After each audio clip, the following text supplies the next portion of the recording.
council, we set our 2025 vision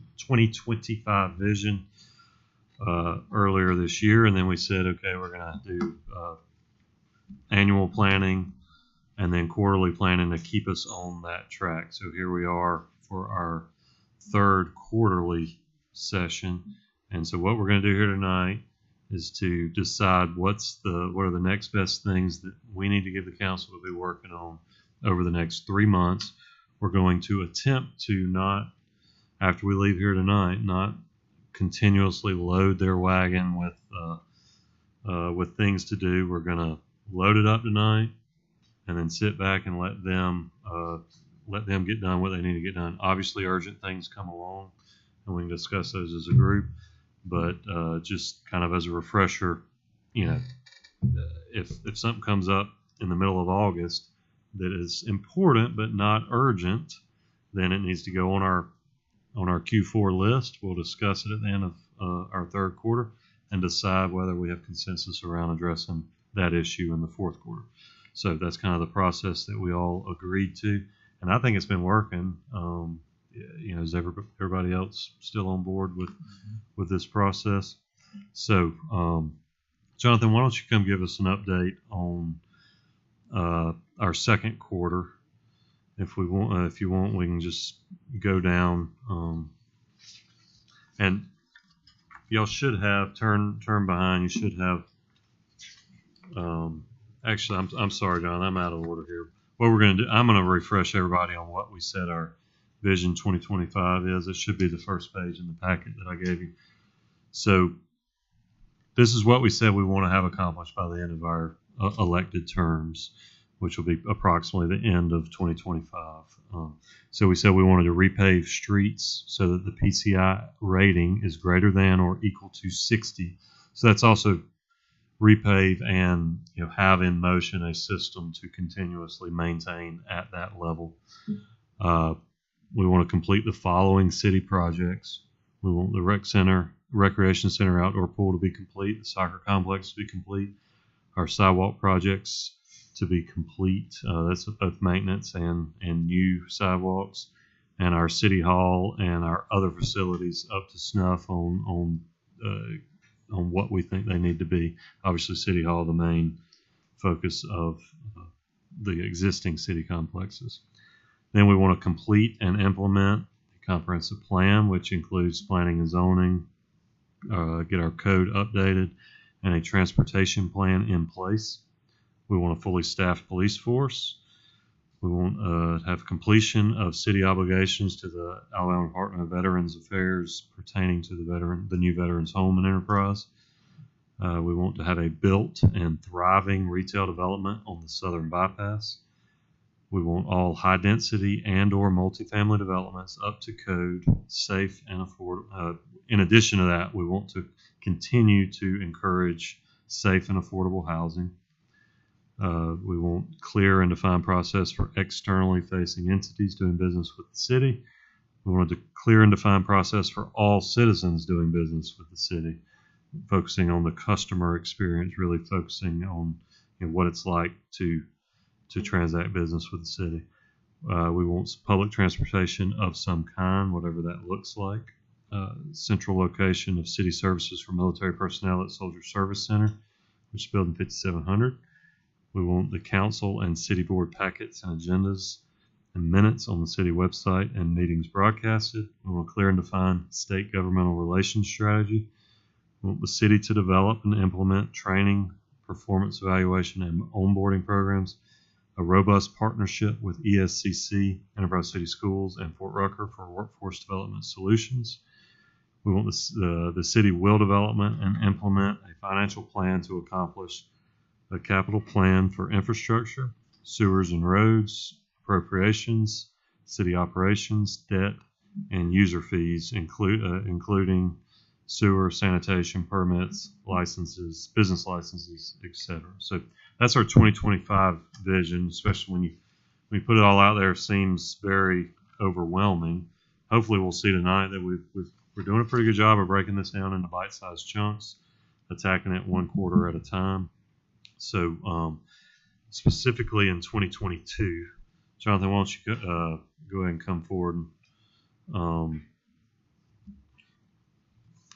don't know if I gave this to you or not. We're on the second page of this. I know you and I discussed this. Yeah, same. I think it's the same. Yeah, same. So why don't you update us on our 2022 goals and where we're at? So the comprehensive plan, we engaged KPS. Council approved that several months ago. We're well on track with the comprehensive plan. In fact, we've had some movement with you'll see on your agenda tonight, airport zoning. As things come up, we're also checking back and forth with KPS to make sure that decisions we make now on things like rezone or planning are, would be a good fit for what their recommendations should be. So if we get a development that says they want to build a commercial development in a neighborhood right now, and we sent that up, and they would say, well, that's not, a good use for that property in that area, or it is, and they would write some notes back to Thomas or Barry, and are doing that for us right now, so that we don't look back in 8 months when the comprehensive plan is complete and said, wow, we probably should have made some different decisions back then. The state and government plans, relation plans, that is complete. We engaged Fine Getty to work on that with us. We're well underway. We've had several meetings with them and have a weekly phone call. Talk about some of the things that we're looking at right now, in particular the use of relief funds, infrastructure package that the federal government's releasing to the states that will be dispersed. Some directly to communities, but a lot of it will go to state entities and how we can be competitive. So recently what we've done on that front is we worked with Poly to help us on the water and the sewer side. We applied for a $3 million grant through ADEM for sewer and a $7 million grant through ADEM for water. And so, we don't know what the status of that will be, but we submitted that for next FY. City council packets and board meeting packets online and broadcasting. We're currently doing that and have been for at least a solid month. Maybe this will be the 4th meeting, I think, that'll take place. Phase 3 street resurfacing underway. It's on track right now. That slipped. It's a it was a Q2 goal, and now it's a Q3 goal. We should be done with that by the end of the month and have it out to bid. Certainly on track to accomplish this. Absolutely. This year. It should be done this quarter. Phase 4 street resurfacing and planning. We're already trying to break that into phase 3 into A and a B, but that could technically be your 4. But I would feel confident that by the end of the year we could have phase 4 in planning. The recreation center and pool under construction, so we are on track to meet that goal. You've heard that we've done thorough analysis on the 60%. We should be done with 90% by the end of July here, and on track to bid both of those projects in September. And then at that point, bring a recommendation back to you based on the budget numbers that come back in September. If we can afford it, what we should do based on the budget that we've set. City services offered at Building 5700 on Fort Rucker. Jeremy and Leanne, I commend them for taking a meeting. I think they went with Councilman Johnson out to Fort Rucker. The biggest concerns there, and our staff recommendation would be to not implement that at this time. There were some security concerns for IT infrastructure that, in fact, they don't have Wi-Fi or anything that we could connect to. So a lot of it was paper transactions that were being done. We'd have to subcontract the work out, and it seemed to be more of a liability and a risk than it was worth. That would be our recommendation. Organizational structure of city staff and council appointments modified to fit current city needs. That was approved at the last council meeting. I think our organizational structure, we've got the right titles and organizational structure that we feel comfortable moving forward with. You have one thing that will be on the agenda tonight, which is the public information manager position. That was in your budget that you approved. If you recall, the pay and new positions were to be done in the second half of the FY.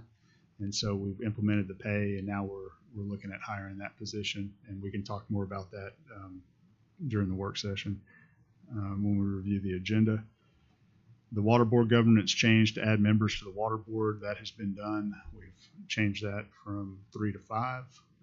And I think those water board members attended, or I know they did, attended the last water board meeting and will attend in their first official capacity as water board members the July meeting.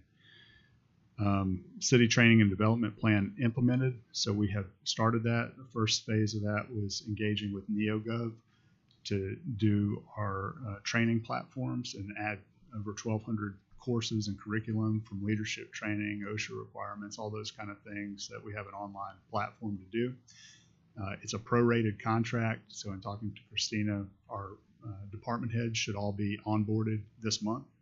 But even though we've engaged them, we're not paying the full amount for their services yet until we get those uploaded and staff members trained. City fees for services evaluated and recommendations for change presented to the city council.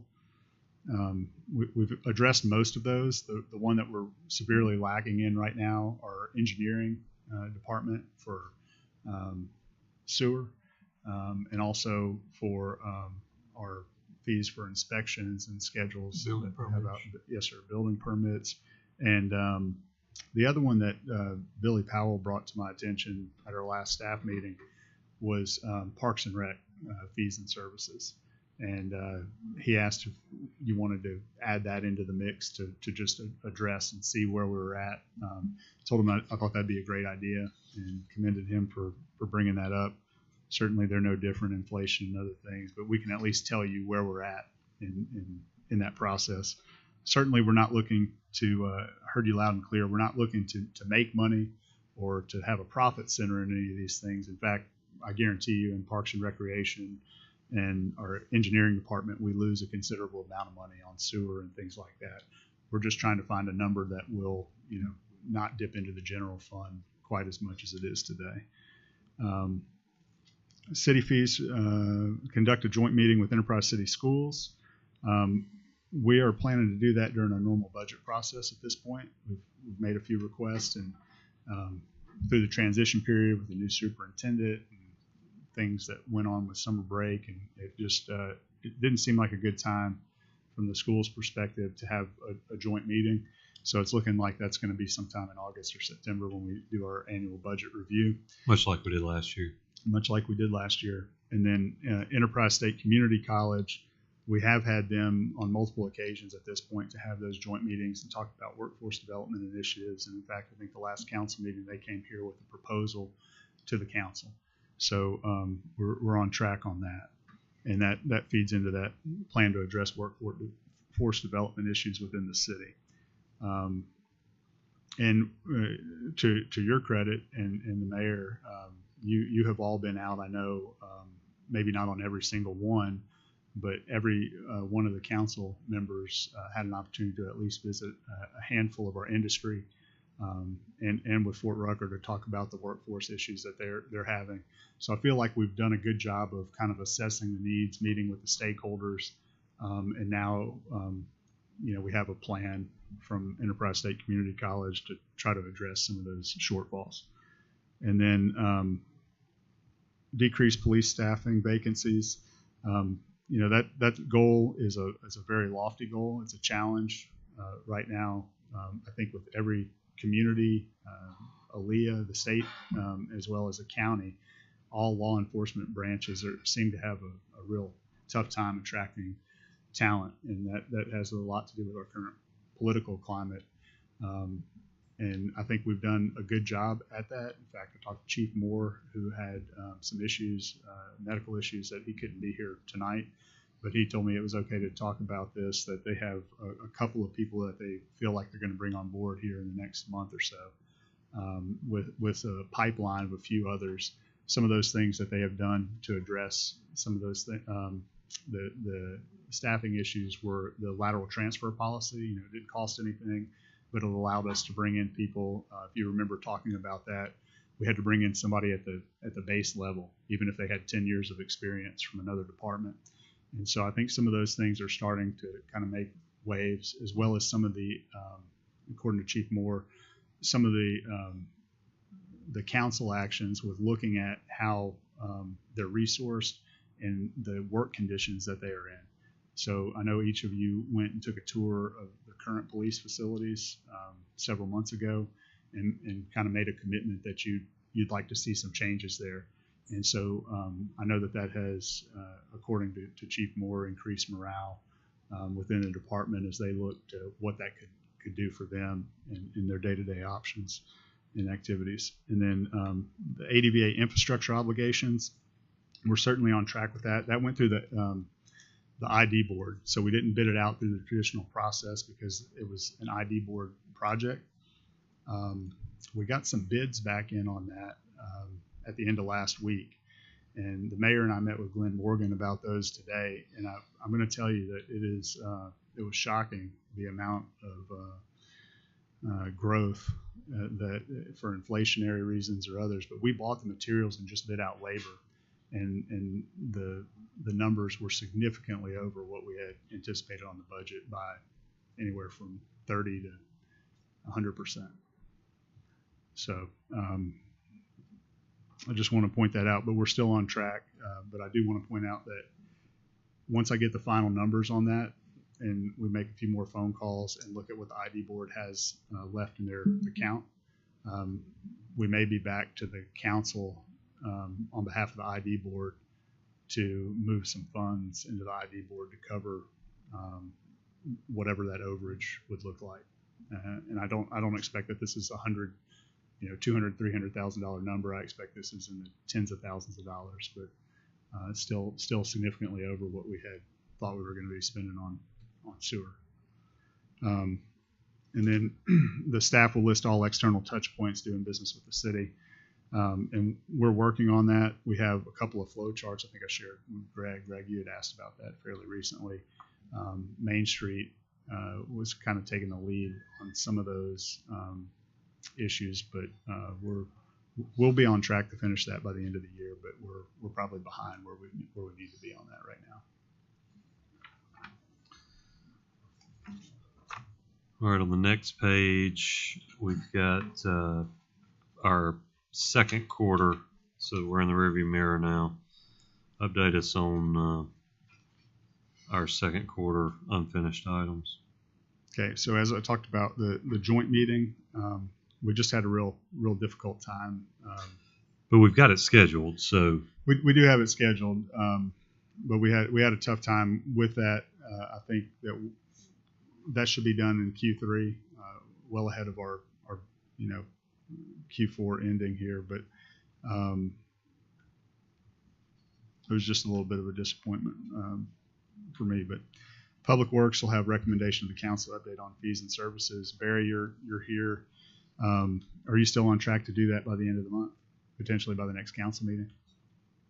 Okay. Phase 3 resurfacing. Barry or Glenn, do you still on track by the end of the month to have phase 3?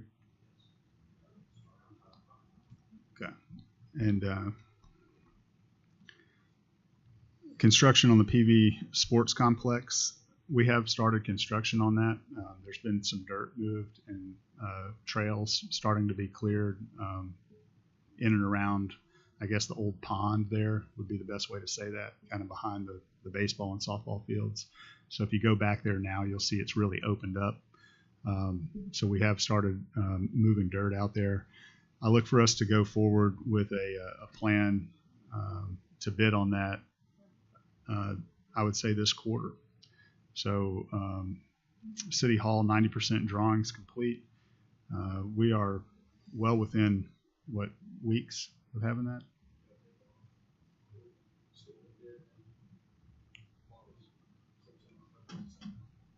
But 90%. Yeah. So we should, like I said, this month, I believe we'll be pretty close to having 90% back to you guys to review, make any final inputs on City Hall and the Rec Center. 5,700 services at the end of the quarter. As I said, council recommends that we not proceed with that at this time. And then train department heads on NeoGov training platform. department heads will be onboarded this month. And then subsequently they'll be able to take their training modules and implement that in their own departments after that. So I would say by the end of, certainly by the end of the FY, we'll have the departments trained moving into next FY on how we're going to proceed with that. And then council to set agenda for meeting with ESC. I think that should be Enterprise State Community College, ESCC. So with that, we spoke. We are in the process now of figuring out how we can afford, or if we can afford, the proposal that Enterprise State Community College brought to us at the last meeting. My plan would be to brief you on that at the next council meeting. And I think if we have a plan, we will brief for or against the ability and what we can afford at that particular time. And then ADVA water and sewer project, as I talked to you about, we're ready to start moving forward if we want to with the sewer project through the ID board. Alan and his team are working the water issue. Biggest thing there is they're waiting on funding from an ADECA grant that they submitted, and they can't start work until the funding's been awarded. So I think that was a $350,000 grant. So effectively everything in this category, several of them are already done, and the rest are imminent. Yeah, I would say you don't need any council action on any of this. I don't. I guess depending on how you perceive that, but just like your feel on the 5700 services, if that's something we can remove from our, even though it's not complete. Which, I mean, full disclosure, I think that was Scotty's thing. So I guess I would feel a little better having his input on that. But he was involved in the meetings when y'all went. He has been, and he's been involved in the updates, knows the shortcomings. So he might have any strong feelings about the 5700. It sounds like staff's recommendation is going to be just. I mean, look, we're going to throw goals out there, and sometimes we decide at some point that. I had brought up that I'd had several people ask about it, but I think the explanation we got, doing it by paper is not what they were looking for anyway. And if that's our option, then I think the citizens in question, we explain it, they'll be fine with that. So what I'll do, I'll just check with Scotty on this in the coming weeks and make sure that he's okay with us removing this. If he's okay, then we'll remove it. If he's not, then we'll bring it back to the table and discuss as a group. So that's 5,700. Okay. So I'm not going to go through this list of everything we've completed year to date. All of us are aware of that. These are things that it looks like most of this list at the top is going to soon be in the completed. Some of it already belongs in the completed. So really what we've got to do now is us, in conjunction with the mayor and his team, decide what's the next list of important items that we need to be doing to keep us on track for our 2022 goals, and which is obviously if we're on track for 2022, then we're going to be on track for our 2025 goals. So we've had a running list going, and I'll go through that real quick. These are items, some of them dovetail nicely with our 2022 and 2025 goals. Some of them are just items we've added that we've kind of put into a holding pattern until we got together to decide whether it's something important enough to task our staff with. So electric vehicle charging stations, short-term rental ordinance, interior roads from ALDOT, Southern Bypass 4-lane, speculative building at ID Park, pickleball courts, speeding issues in neighborhoods, / traffic calming devices, business license fixes, storm sewer and drainage issues. I've got 2 specifics listed here that I'm aware of.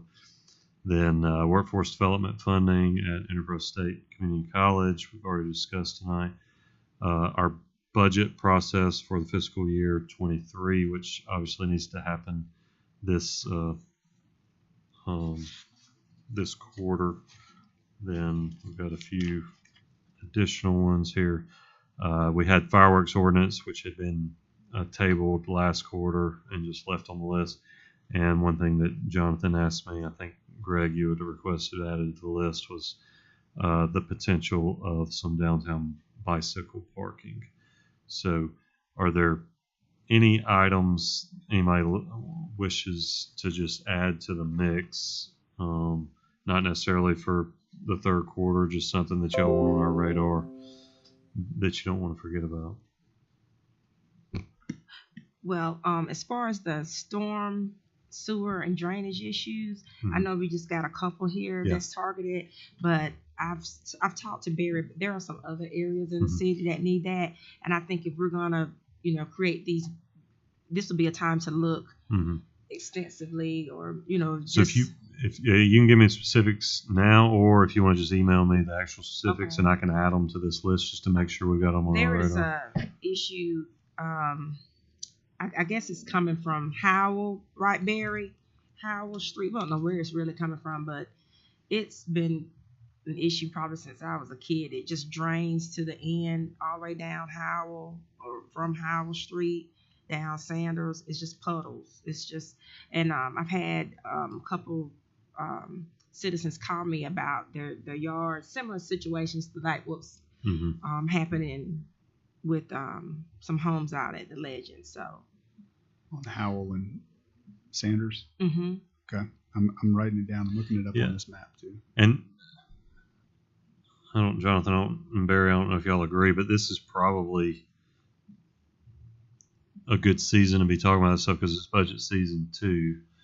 I don't necessarily personally think that we should go in any detail tonight on the specific storm sewer because it's not really strategic. When we're thinking about 2025, I mean, these are just items. I want it on the list, same reason you want it on the list, because it's these are issues that keep coming. I know, Greg, one of these issues in your district you're getting phone calls on too. I wanted to make sure we got it out there, but really just more in general, I think we all agree we kind of have some legacy stormwater issues, probably some other legacy issues, but we're addressing legacy street issues. We've not really holistically approached our storm sewer and drainage issues that we've all inherited, including staff. I mean, these are 30, 40 year type of issues we're dealing with. Did you have something to add? Yeah, I just wanted to, Councilman, I just wanted to point out, I agree with you. There's a couple of things and ways that we're looking at this. So part of our strategic plan, comprehensive plan, and then our zoning and our subdivision regulations, hopefully we'll be able to address these kind of issues from happening again in the future, where we won't have those. So we're addressing stormwater in that regard right now. Moving forward. In terms of what it looks like for maintaining the legacy things, I do want to point out some issues that we're having internally. Some of those include, filling positions. So just to make you aware, and I don't know if we've talked about this, but this seems like an appropriate time. Barry, you're down in your sewer department. You're staffed at least for 8 people in there, and you currently have 2. So we have some issues like that going on where it's very difficult for us to get items done internally. And then, to your point, Councilman, on the budget season, if we want to contract that out, I just told you about a significant upgrade in what labor, not just materials, but labor is costing. So if we do that, we really need to get our hands around, what that might look like if we go to sub out a lot of this work and have to contract it out, or maybe even address kind of our pay structure or other things as it becomes apparent in certain areas that we're not able to fill positions, and just like we did with police and fire and other things like that. Yeah, you and I have discussed doing what do we call it, lateral transfer in other departments. Yeah, and so that's something that a lot of that I've, at least 2 of the department heads that I've talked about, exploring the idea of extending that lateral transfer policy to other areas within the city other than first responders. In other words, there are some restrictions as to, if we have somebody that has 10 or 15 years of experience in the private sector, maybe a good heavy equipment operator, but we bring them in here, we have to start them out at a certain step or grade. And does that make sense in this time? Not only does it make sense, is it even possible to recruit somebody with experience? That's right. Everybody's having issues though with, filling positions right now, but if it has anything to do with our pay scale lacking to be compared to other, we certainly need to look at that. Okay. Yeah, and I mean, we're doing that to ourselves where we're having to pay like you say, an experienced equipment operator as an inexperienced equipment operator because of our pay structure. Right. So I think that'll be part of Barry's discussion on the 21st that we bring back. This is, the mayor and I have talked about this, but this has become a critical issue.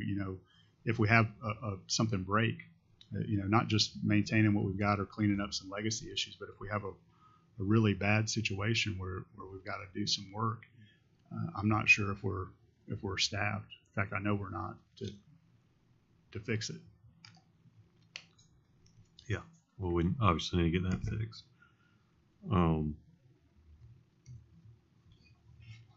So that sounds like a good Q3 item is to get. I mean, do we need to limit it just to public works, or do we want to look at just kind of a blanket policy of I mean, I hate to treat this lateral transfer policy as some silver bullet because it's not, but that's just one area that we've found, and I don't know that certainly won't fix everything, but certainly give us some more flexibility in how we're currently operating. I wouldn't mind extending that to other departments and getting feedback from the department heads. Okay. There's certain areas in particular, heavy equipment operators, CDL requirements, those kind of specific skills that we're not marrying up with the private sector or practically in terms of policy on how we can hire. Well, at this stage in hiring across the board, not even government, everybody is having to pay more for anybody that has an experience. I mean, right. You're just not going to get somebody. I'd be on board for the whole city to have that flexibility. Okay. So, there's a few items on this list that I think are already kind of being addressed, such as the southern lane, the southern bypass 4-lane, and that's out of our hand. We're just, and there's nothing we need to do on that. Correct. The interior roads, same thing. Short-term rental ordinance, that's something that we're handling administratively, right? It is. With the Planning Commission. The Planning Commission and the. Do we not have a fireworks ordinance? So we do have a fireworks ordinance. The reason this was on here, and I think this can be removed unless somebody wants to stay on. But we had been requested to look at updating it to be more lenient on the 2 nights of the year where it's allowed. We decided last time, if y'all remember, that we weren't interested in it, but we decided to see how the 4th of July went. And, obviously fireworks are not legal in the city limits of Enterprise. Any discretion on current rules don't come from us. They don't come from us 5. So, I'm fine with tabling this unless somebody up here wants to keep it going. It's probably a little too early to have any feedback from last night. But until 10 o'clock last night, you couldn't tell there was an ordinance against it. Right. And that's obviously part of the discussion. I know that there had been a outside of anything that we did, there had been a ramped up enforcement effort on the police department side. I don't think it's anything we need to discuss right now, personally. I don't think there's anything we need to task staff with for the third quarter to work on the fireworks ordinance. Not for the third quarter, but I would like to throw out there that if we're going to keep a strict fireworks ordinance, maybe we ought to consider doing some fireworks displays for the city that the citizens can enjoy. But that doesn't have to be third quarter. Yeah, I mean, discussion. I think that's probably a discussion with Billy Powell if that's something. I don't think that's Yeah, if you want that to be included in next year's budget, we can try to pull some numbers together on what that might look like, and present that as an option in the budget, if that would be okay. Yeah, I have no idea what it costs, but I know I've had a tremendous amount of requests for it this year, especially for July 4th. Would you want that just for the 4th or for New Year's? Well, I've had it for both New Year's and 4th, but obviously cost is going to be a Yeah, I mean, I think huge that's part of that question. That's more of a budget. Is that something that when we're going through the budget process that we think is a priority or not? I'm not sure that's really a strategic. I mean, it can be part of an overall strategic initiative, but so I had a few things on here that and this is through conversation with Jonathan and last week. We had talked about pickleball courts. That's something that's already on the staff's agenda. Is this something that we want to continue to pursue and to make a third quarter priority of keeping us updated on and bringing it to finality? Sonia, what are your thoughts? I think that we should, and as much as getting hopefully to get a new recreation facility and to maybe tie it in. It's a great desire for it, enough to keep chatting about it, I think. Eugene, you good with continuing on? Yes, I am. We have a lot of demand for it, so I think we need to continue with it. I think especially since we had a large group show up here at the council, that's something the council ought to continue to talk about.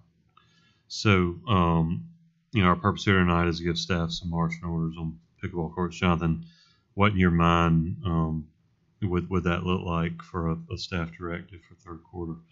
Kind of a go no go on them with a proposed budget. I think a site selected with a budget and a design. How many courts? What does it cost to build them and where? Which y'all have already done some of the heavy lifting on that. So just kind of complete the site selection with a budget. Correct. And a construction plan, a preliminary construction plan. Correct. Okay. I skipped over unintentionally speculative building at the ID Park. Why don't you give me and you have talked about it, get everybody on the same page as far as what? Sure. So, like a lot of other communities right now, a lot of folks, and this is coming from Jesse Quillen, the mayor's office and Chamber of Commerce, but we've had a lot of people, even some of you, have looked for spaces for warehousing or other things, business ventures that would come up. Hangar space at the airport has been one in recent months, but we don't have an inventory. We don't have places to show people, hey, we've got this number of square feet to do X, Y, and Z. We don't have anything. In fact, I'd say since I've lived here over 20 years now, this is probably one of the few times I can remember that we don't have vacant buildings in an industrial park. Even the old Pridecraft facility in the Southern Industrial Park is 137,000 square feet. It's been occupied and it has a new business there. So I think that there's certainly a market demand for something like that, and a lot of it has to do with speed to market. There's dirt everywhere. People can build a building if they want to, but usually when they're looking to go into a place, they want to be further along in the process, and that a lot of that has to do with do you have utilities at the site? Has there been an environmental done? The due diligence piece of that. But some want brick and mortar ready to go and just finish out. And so an example of where that was used effectively here in Enterprise was HSAA I guess 21 years ago or so. The city of Enterprise decided to build a 50,000 square foot spec building in the Yancey Parker Industrial Park. It didn't have a floor on it, but it was the shell of the building. Within a year, a Korean company came to town, automotive supplier, looking to go into that space. Initially, I think they had 23 employees, and today they're pushing 600. But had we not had that speculative building, that project might not have happened. And so there's also cautionary tales. You can look in cities around here that, which I won't call their names out, but we have sister cities in and around the area that had spec buildings sit for a decade where it didn't pan out. And they had to sit on that for those number of years. Now, I will say that today they don't have that problem. Those spec buildings have all been, purchased and or are occupied now. But it's not if you do it, it's going to lead to industrial growth. But we had a request from several different meetings that we've had, and then I think Jesse Quillen had reached out to Alabama Power. They have a speculative building program where they can finance around 70% of the cost to build. And I believe the terms, don't hold me to this because I'm going off of memory, but I believe the terms were for 4 years at 0% interest. And then once at the end of that fourth year, the city would be responsible to pay off the 70%. So in other words, we put up 30%, they finance 70%. At the end of that fourth year, the city would be responsible to pay off the 70% and then take out their own financing or just, pay it off. But that was how it got on the agenda list, and be happy to hear your thoughts on it. Well, I mean, certainly, I think we didn't build a speculative building, but we bought a speculative piece of property with no idea what we were going to do with the Dozier land out Highway 51, and now obviously we've just broken ground on the ADVA home, so I think that's an example of if you're not at least taking some measured risk, then opportunities are going to pass us by, and we don't even know what we're missing on. So, I mean, certainly interesting. Sonia, what are your thoughts on? It ties into really our overall vision that we set for, just growth in the city, period. Anything that we can do to enhance that, I see that helping. Eugene? I feel the same way. I think it would probably be a good idea at this point in time. Craig, you got any thoughts on it? I definitely think we need to move forward with it. I've spent hours, days, weeks driving all over the city of Enterprise looking for locations for myself and other people, and I can attest to what Jonathan's saying. We don't have inventory. Yeah. So, I think at this point we can move forward with no risk. I think we just need to give staff maybe a request for a report back with our options, what that may look like. So options on, much like the pickleball courts, maybe site, budget, and some sort of timeline type, just maybe a good, better, best proposal of, or cheap, middle of the road, and expensive proposal. Sure. And how we would pay for it. Okay. Obviously, there's all sorts of programs out there. So. I can And I'm work sure on there that. must be some kind of records of what kind of square footage most of the time are people looking for. Yeah, and I would lean on Wiregrass Economic Development to help us with that, with what the current market dictates. But I would think you'd want to have it expandable, and as long as you started out with 40,000-50,000 square feet in that range, I think that would be a good baseline. And then obviously the eave heights matter. I think 24 is probably the lowest eave height you'd want to have. I think they stack in 8-foot increments in warehousing projects or things like that. So there's so you can get 3 racks. So I think there's certain things like that we would absolutely want want to factor in. I Yes, think sir. it's like you mentioned earlier too, just a shell, no floor in it, because depending on who goes in there, you never know what kind of infrastructure needs to go under that slab. That's right. Some of them need more reinforced concrete or 6 or 8 inch slabs. Some don't. Yes, sir. All right. So, in third quarter, y'all are going to get some options on that. Yes, sir. So next item is the speeding issues in neighborhoods. I know this is a big phone call I get. I don't know about y'all up there with fireworks and barking dogs, but so I've discussed it in the past with police chief, with public works. People always want speed humps, things like that. We've talked to neighboring cities. It sounds like the movement now is moving away from speed humps and more into other traffic calming devices, such as flashing speed limit signs that monitor traffic, give police departments actionable data where they can actually deploy a patrol if the data warrants.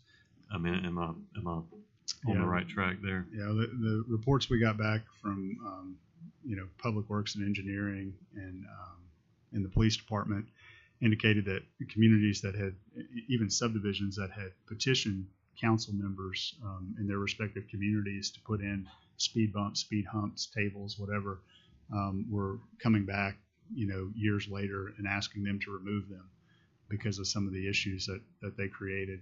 And so you were spending money to install them and then money to take them away. And so the devices that are out there now, I think we just recently purchased or had it in our budget to purchase 2 additional flashing, speed trailers. I guess I think you've probably seen them. And we've tried locating those to get some trial information. I would advocate, and if we can afford it in next year's budget, to increase the number of those that we would obtain for the city, and perhaps continue that instead of having 2, maybe expand that to 7 or 10. Allow us to have 1 or 2 in each council district at areas of concerns that you guys might have from your constituents, and continue to get more comfortable with the data and how we're using those to control traffic. And if we continue to have success, maybe expand the program from there.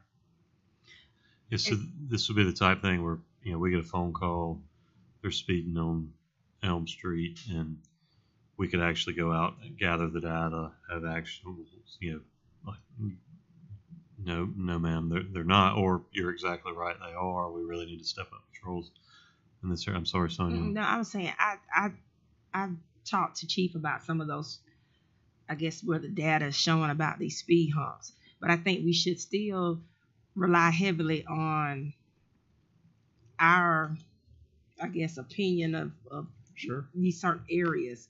I can name you a couple streets. You can put all the flashes if they don't knock them down, run them over. So, I could probably have a data point myself of, I bet you put a couple humps on some of these streets, and it's not necessarily like a residential, like a gated community. Just, it could be a thorough, street that cuts through, and it's not much.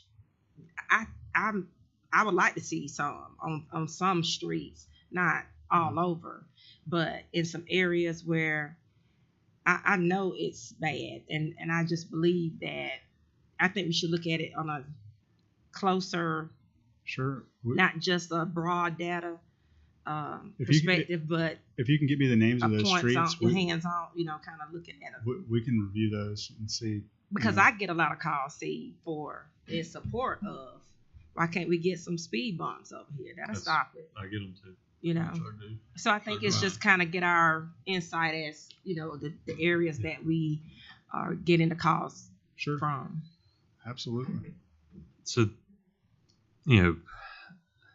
this could probably be a workshop in its own, just, speeding issues. I mean, it sounds like maybe y'all are, Greg, what are your thoughts? I'm sorry, I didn't ask you. No, I think we should definitely look at the traffic calming devices like Jonathan was talking about, for sure. I'm not as on board with the speed bumps as everybody else is, but I'd like to see opportunities of other options besides that if we could find them.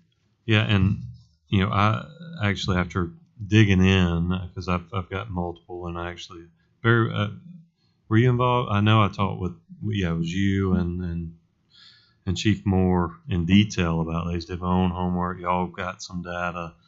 I have gone from a speed hump advocate to a skeptic, but to Sonia's point, I don't think you can paint with just this broad brush. There's going to be A mix. unique situations where they probably are. After looking into the speed humps, counterintuitively, there's a lot of unintended consequences. And obviously, we didn't meet here tonight to talk about these things, but maybe one thing we need is some further in-depth analytical study of traffic, speeding, driving behavior. I think that's the key because none of us at this table are speeding Right. experts. That's right. Exactly. And that's what I kind of discovered after I went to Barry and Chief with all the answers, and then I realized real quick that I don't even know what I don't know about this stuff. That there has been actually this is an academic category that has been studied thoroughly, and yes, speed humps are very effective in certain situations. So maybe Could I get a list of the problem areas from I'll the give you some council? before we leave tonight. I'll Okay. send them to you. Because that would be helpful in performing that analysis. If whether we go and do it internally or we. I guess what I would like to see happen is a more analytical, intentional approach to handling traffic issues inside the city. That's not just speeding. That's not just reckless driving or traffic signalization, and just a more intentional approach to all of the above, so that we're not handling it always as these one-offs. Greg gets a call on this. Sonia gets a call on this. Let's have something that we just put it in the hopper, and we have some confidence that it's going to go through there, be looked at by the experts, and a solution is going to come out the other end. And that's not something that we're going to solve tonight. And I don't know what the next step looks like. Maybe that's what the next step looks like, is y'all tell us what the next step looks like in the third quarter. And it may end up being a part of the Vision 2025 scope too. Yeah, because that conversation could go it's ongoing. and go and go and grow and grow and grow. Right. I've already thought about 4 or 5 things to add to the mix, but we don't have time for it right now. Right. But at the end of the day, I don't think it's the council's job to necessarily solve each individual issue. We need to be more in the business of setting up systems and processes that produce consistent results, right? So I guess my question is, what do we need, the council need to be working on to move the needle on traffic issues? I mean, any thoughts, any ideas? The only one I have is to let council, to let staff come back at some point in the near future with some recommendations on what maybe some other cities who are doing a better job with this are doing. Not speed humps or traffic calming devices or speed limit signs, but what are they doing from a process standpoint that is better than us? You got some thoughts on that, Barry? Not to give you a solution, but a possible way to tackle this is to make it a third quarter or a fourth quarter option to let staff go and look and see what other people are doing as far as a comprehensive plan of how to handle speed calm or just traffic calming devices. Yeah. Because what's happening is we're chasing a rabbit, and we need to put here's how we're going to handle it overall, because we are making a difference. We're making a difference on these individuals, but we also need to have a plan. Yeah. So if you'd allow us to, if that's what you'd like us to do, to go and see what other, because we're crawling at this point when it comes to traffic calming. There's other cities that have been doing this for a long time, and they figured a lot of stuff out. And one of the things we can do is we can reach out to other cities. We can reach out to the consultants that we've used that have a lot of experience in here, and give us a plan of here's some options that we can, and bring back some alternatives to you. And Yeah. you can say, we would like for you to focus on one of those. Yeah. And And you brought up a good point. So, comprehensive plan, a comprehensive plan can fix going forward. yes, sir. You know, obviously, there's certain designs and subdivisions that are going to be conducive to racetrack. Certain designs are going to be more conducive to slower driving. So, obviously, we want That's the one thing latter. I was not thinking the of. I took a former. note down. You know, we have engaged KPS to help us with our comprehensive plan as far as subdivision regulations and such. And that's something I would like to look at is, you know, if you have a local road, there's a certain length of road and whatever, should it be looked at as calming? So that it's a bigger issue than just handling a certain, look at these 5 streets and see if we have something there.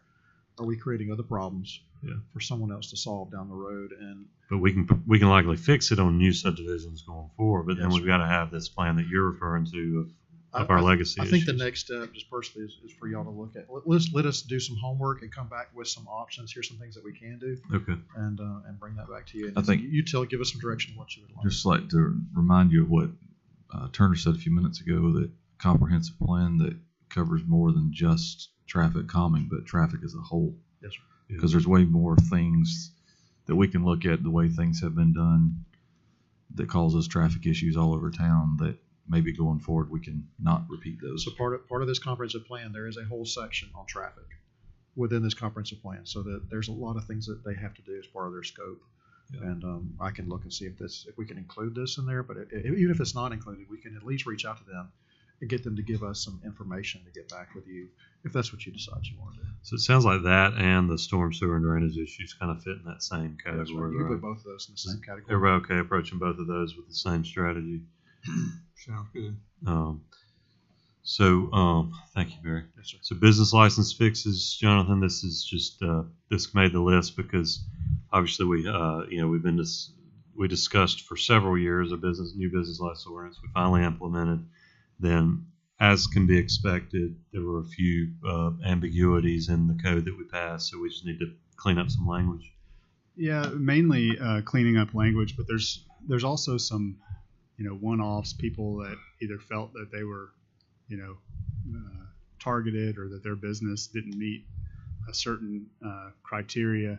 And I wanted to get those all accumulated. So between revenue, the mayor's office, and then each one of you, I think, had received some phone calls early on in that process. And obviously what you approved for this year just ran. But there were some people that thought maybe the caps were too high, or they didn't understand why their business did a lot of other things, but they were put in one NACE code, or they thought they needed to have a flat fee versus a scale. And so I wanted to bring all that data back to you to see, get your input on it and make sure that we represented what we heard from your constituents, and give that feedback to you in a way that you might, I don't know if you want to do that at a particular work session or how you'd like to handle that, but just kind of get some feedback from you on, hey, yeah, this really doesn't make sense. Let's change that, or, this is why we did it that way. That makes perfect sense to me, and I think it's equitable. Leave it alone. Yeah, I mean, I guess one thing I would caution is that I don't think we want to just open up a can of worms and obviously if there were some language issues, interpretation issues that could be interpreted, I think we definitely want to fix those issues. But I mean, what's everybody's? I agree with that, to address, if it's language issues, I'm not happy with it because I just don't Right. like it. Yep. To me, that's different. Do we have any mechanism similar to like the Board of Adjustments does for things that kind of mess up, like maybe an ordinance hits one person that Board of Adjustments fixes? Do we have any mechanism like that with the business license that we look at it and say, Council meeting.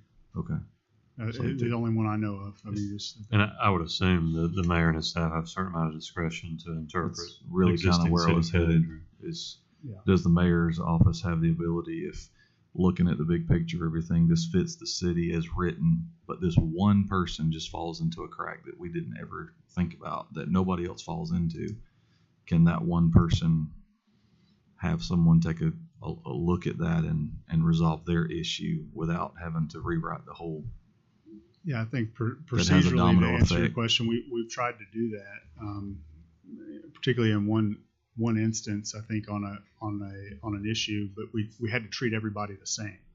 So, in other words, if the language wasn't written in the correct way, in this case, what we did is we erred on the side of the taxpayer, the entity, the business owner, on the business license, and we said, yeah, everybody's going to pay at this lower way to calculate it because the language didn't fit.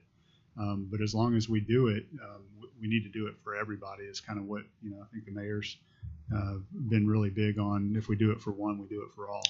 Sure, I guess I was really more talking about, and I'm using a very hypothetical thing here, that one person gets negatively affected that nobody else did. Do we have any Right. kind of?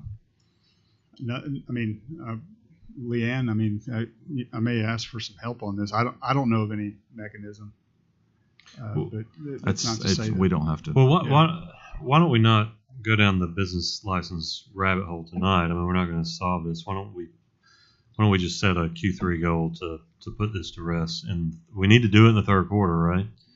Yes, my recommendation would be to review it during the third quarter because any changes that need to be made would have to be in place by December Yeah. 1st, so that we have time to do renewals and everything in the month of December.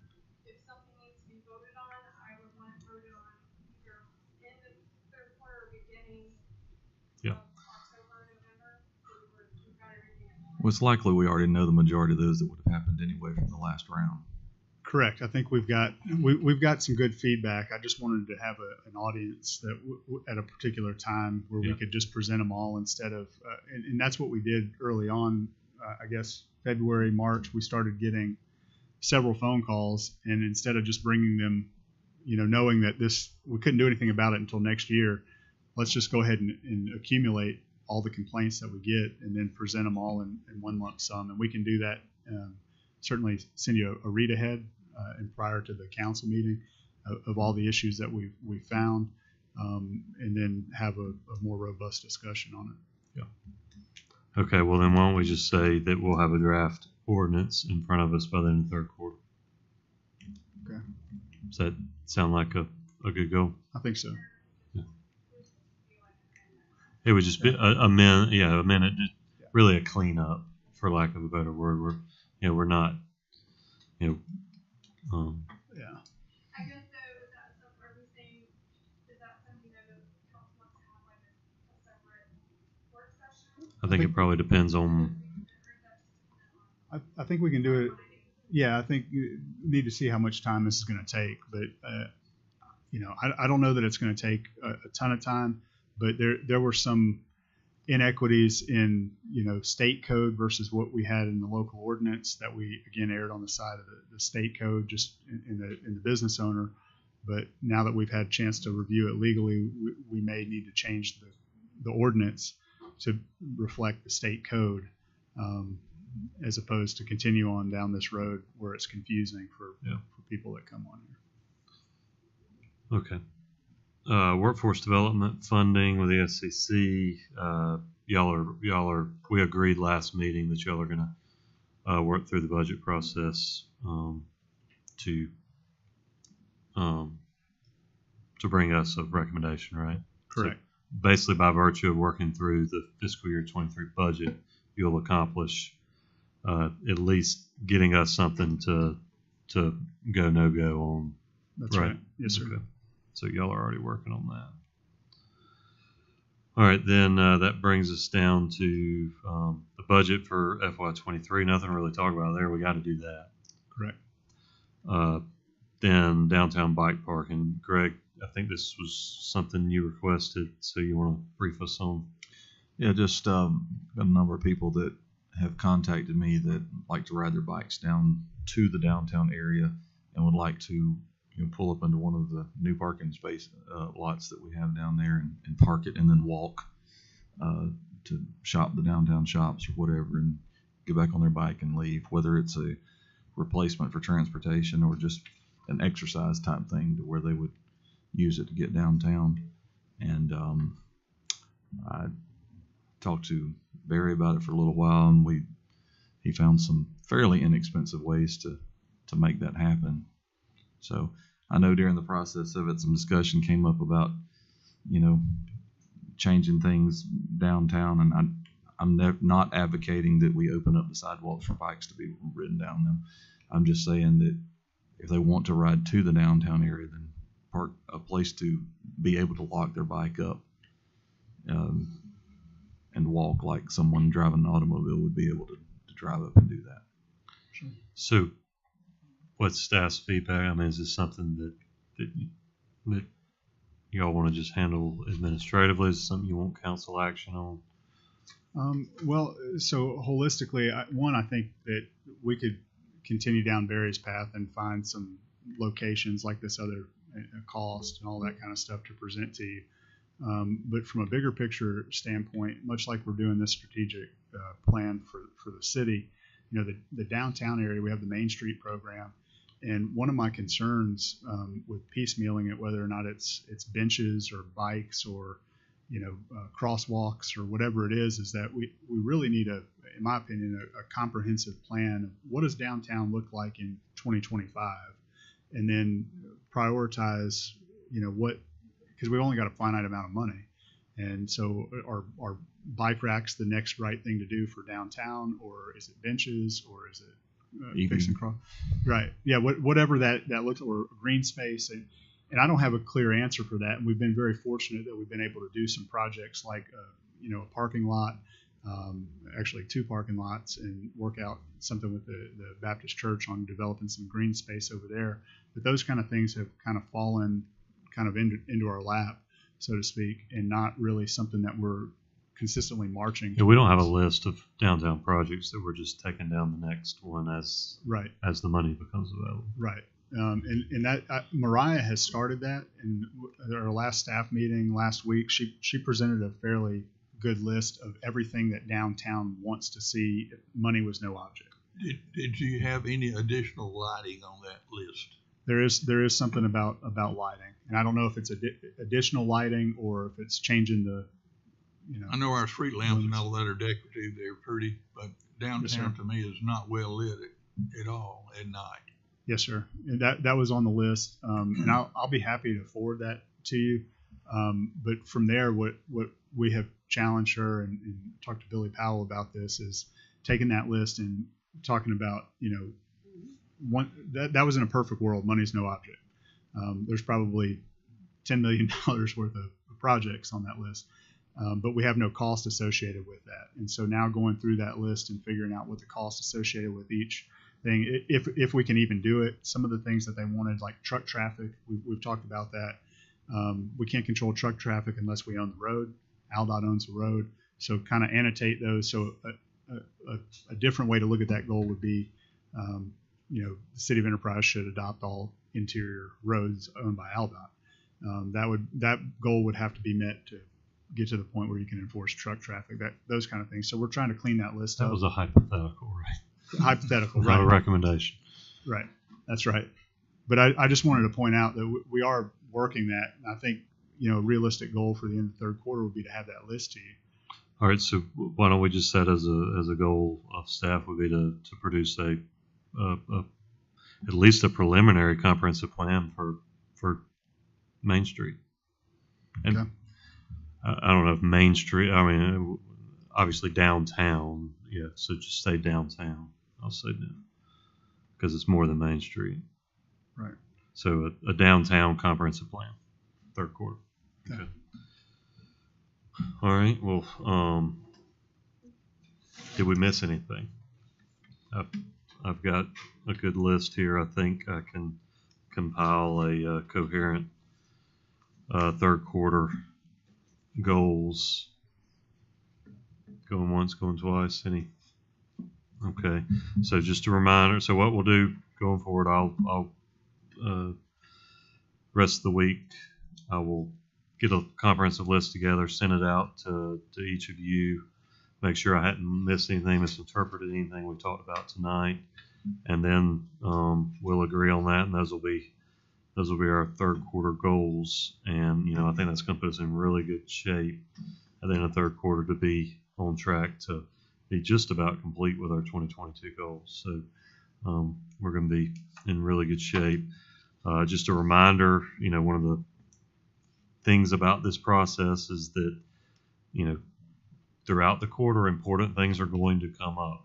I'm talking to myself here when I say this too, we need to try to resist the urge to call staff with every single little thing. We need to ask ourselves, is this urgent or is this just important? In other words, if it's important but not urgent, then we need to talk about it in this context, in this setting, so that we can free staff up to work on the things that we told them were already the issues we wanted to work on. So I'm going to continue to say that every time we get together in this setting to try to get it added to the list, try to resist that phone call if you can. Now, obviously, if there's a building burning down, call 911, but try to resist that urge to continue to throw rocks over the wall because, staff's got their daily duties also. Anything to add, Jonathan, before we move on? No, sir.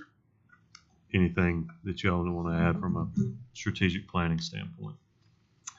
All right. Thank you all for that. I think we got that accomplished. So we will move on to our agenda for tonight's meeting. Y'all turn in the big folder.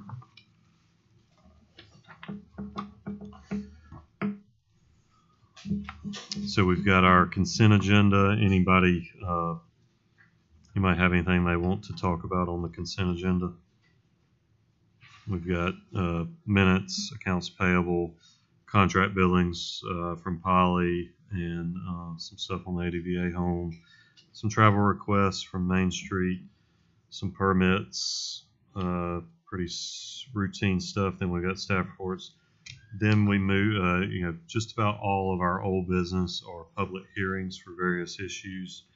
We've got I think most of the time will be consumed by the first two items, which is the New Enterprise LLC annexation and the New Enterprise rezone, which these are related issues, but they will be handled in two separate public hearings. One of them involves an annexation, one of them doesn't, primarily because it's two plats of land, right? So I did want to let y'all know how those hearings, a little departure from, most of our public hearings, we don't have a whole lot of public interest in. We are expecting a lot of public interest in this. So I'm going to handle public hearings like this going forward a little differently. Hopefully what it does is creates more order. So just wanted to brief y'all on the way I plan on presenting. Basically, we'll have an agenda for our public hearing, and the item will open. When I read the item on our meeting agenda, it will open the public hearing. So after it's open, what I will do is I'll explain in detail how we're going to conduct the hearing. I'll explain to them the expected decorum during the hearing. Obviously, this is and I'll continue to read so y'all know what I'm talking about here in a second. So after that, I'll call up the applicants. So these are the people who are making application for, in this case, annexation and rezone.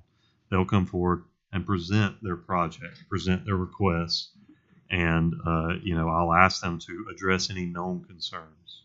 So all of these items have been through Planning Commission hearings, so they know what those concerns are. They've heard them. They've had to address them one time. So go ahead and address those issues. Tell us what your answers are to the concerns that are going to be brought forward after they sit back down. So then staff will come forward, present any information they might have concerning the project, tell us what the recommendations are from staff, what the recommendations are from the Planning Commission, how this project does or does not fit into our evolving comprehensive plan, because I know y'all have gotten feedback from our consultants on that. So update us on that. And again, address any known concerns and be candid with us. Tell us what staff thinks. Then we're going to allow any members of the general public who are present to voice their support or opposition to the project. including any specific concerns they feel the council should take into consideration.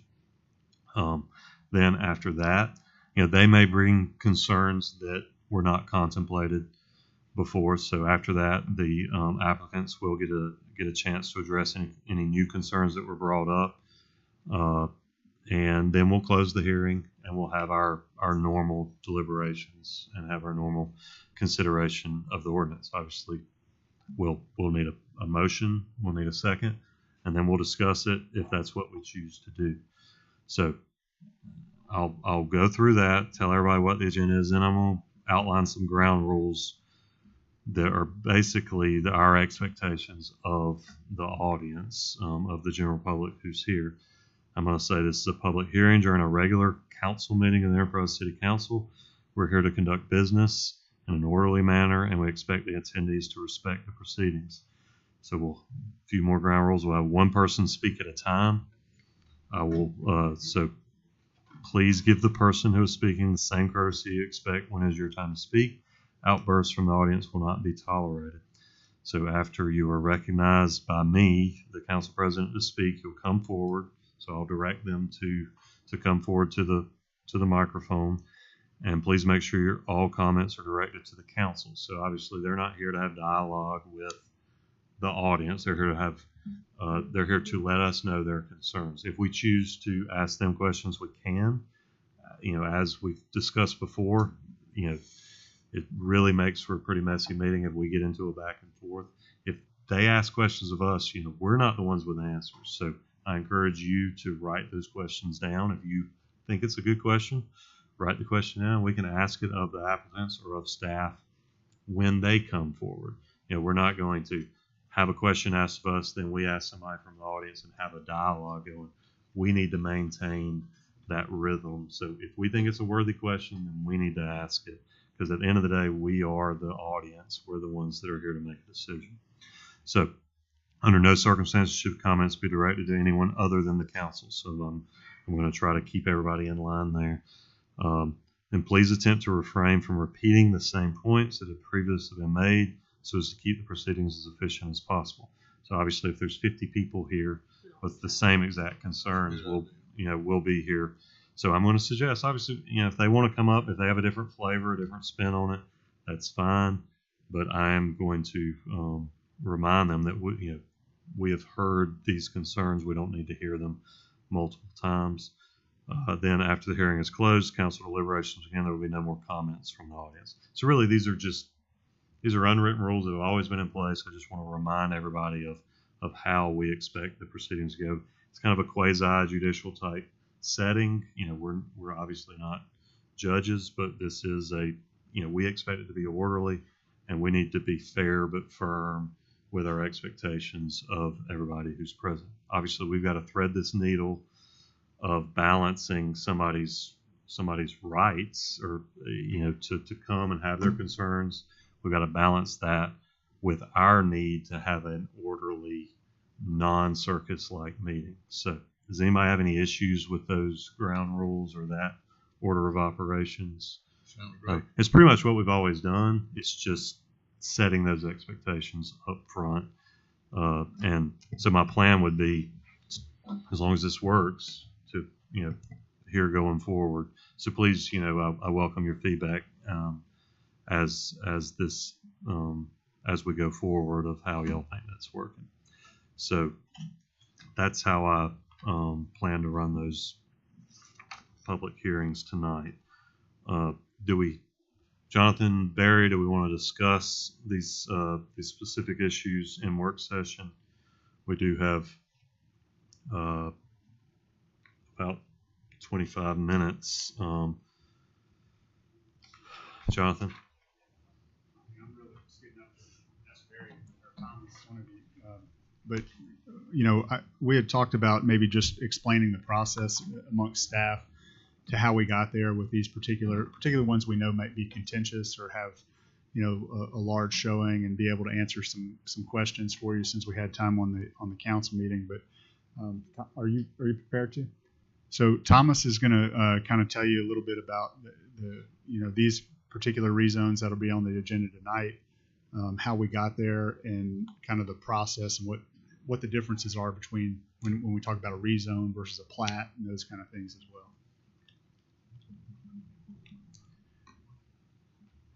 Okay, so if you look over at the screen, you'll see your first item that we're talking about on the old business, the annexation and set zoning for New Enterprise LLC for that 0.67 acres of land off of County Road 711. That first item that we see, you'll see it in that light green corner right there.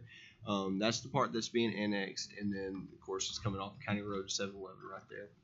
So basically how we get to this is they'll submit their package. They're wanting to go through this annexation process or this rezoning process. John, I can't hear you. Use the phone. Oh, I completely apologize. So they'll go through this annexation process, or they'll go through this rezoning process. They'll bring us everything that they have. Then we will run it through staff. We will look at, make sure that they are continuous with their zoning around the zone. I'll go ahead and flip over to the next one to show you. So you look at the zoning first. You see if it's like continuous to make sure that you're not putting a B1 around a bunch of residential districts or anything else like that. So we'll do that. We'll go through that process, make sure everything looks right, and then we will kick it to our consultant KPS, and then we'll get their what they think about the development, and to make sure that there's not going to be any issues. Make sure that it's in line with our comprehensive plan. To make sure that everything that we're not voting on anything or putting anything in place that is going to be contrary to what we're trying to do in the future. So that's that first one. Do you guys have any comments for that? Yes. So obviously the first and the second are related. This is the only one that requires annexation. Yes, sir. This will be the only one that could. So it does not currently have a zoning designation. It is not necessary. It's annexation and setting zoning on that small section right there. Okay. Any questions? Barry, you got?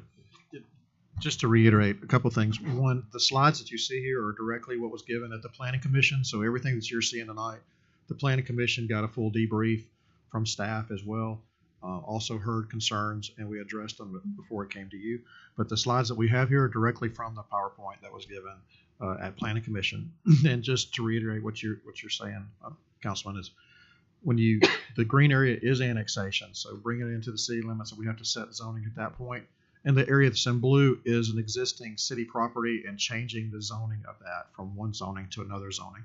So the concern at this point under setting zoning or rezoning is to make sure that that piece of property is being used as it should be used for. For example, whether it's business or whether it's residential, high density residential, lower density residential, is it being used like it should be used?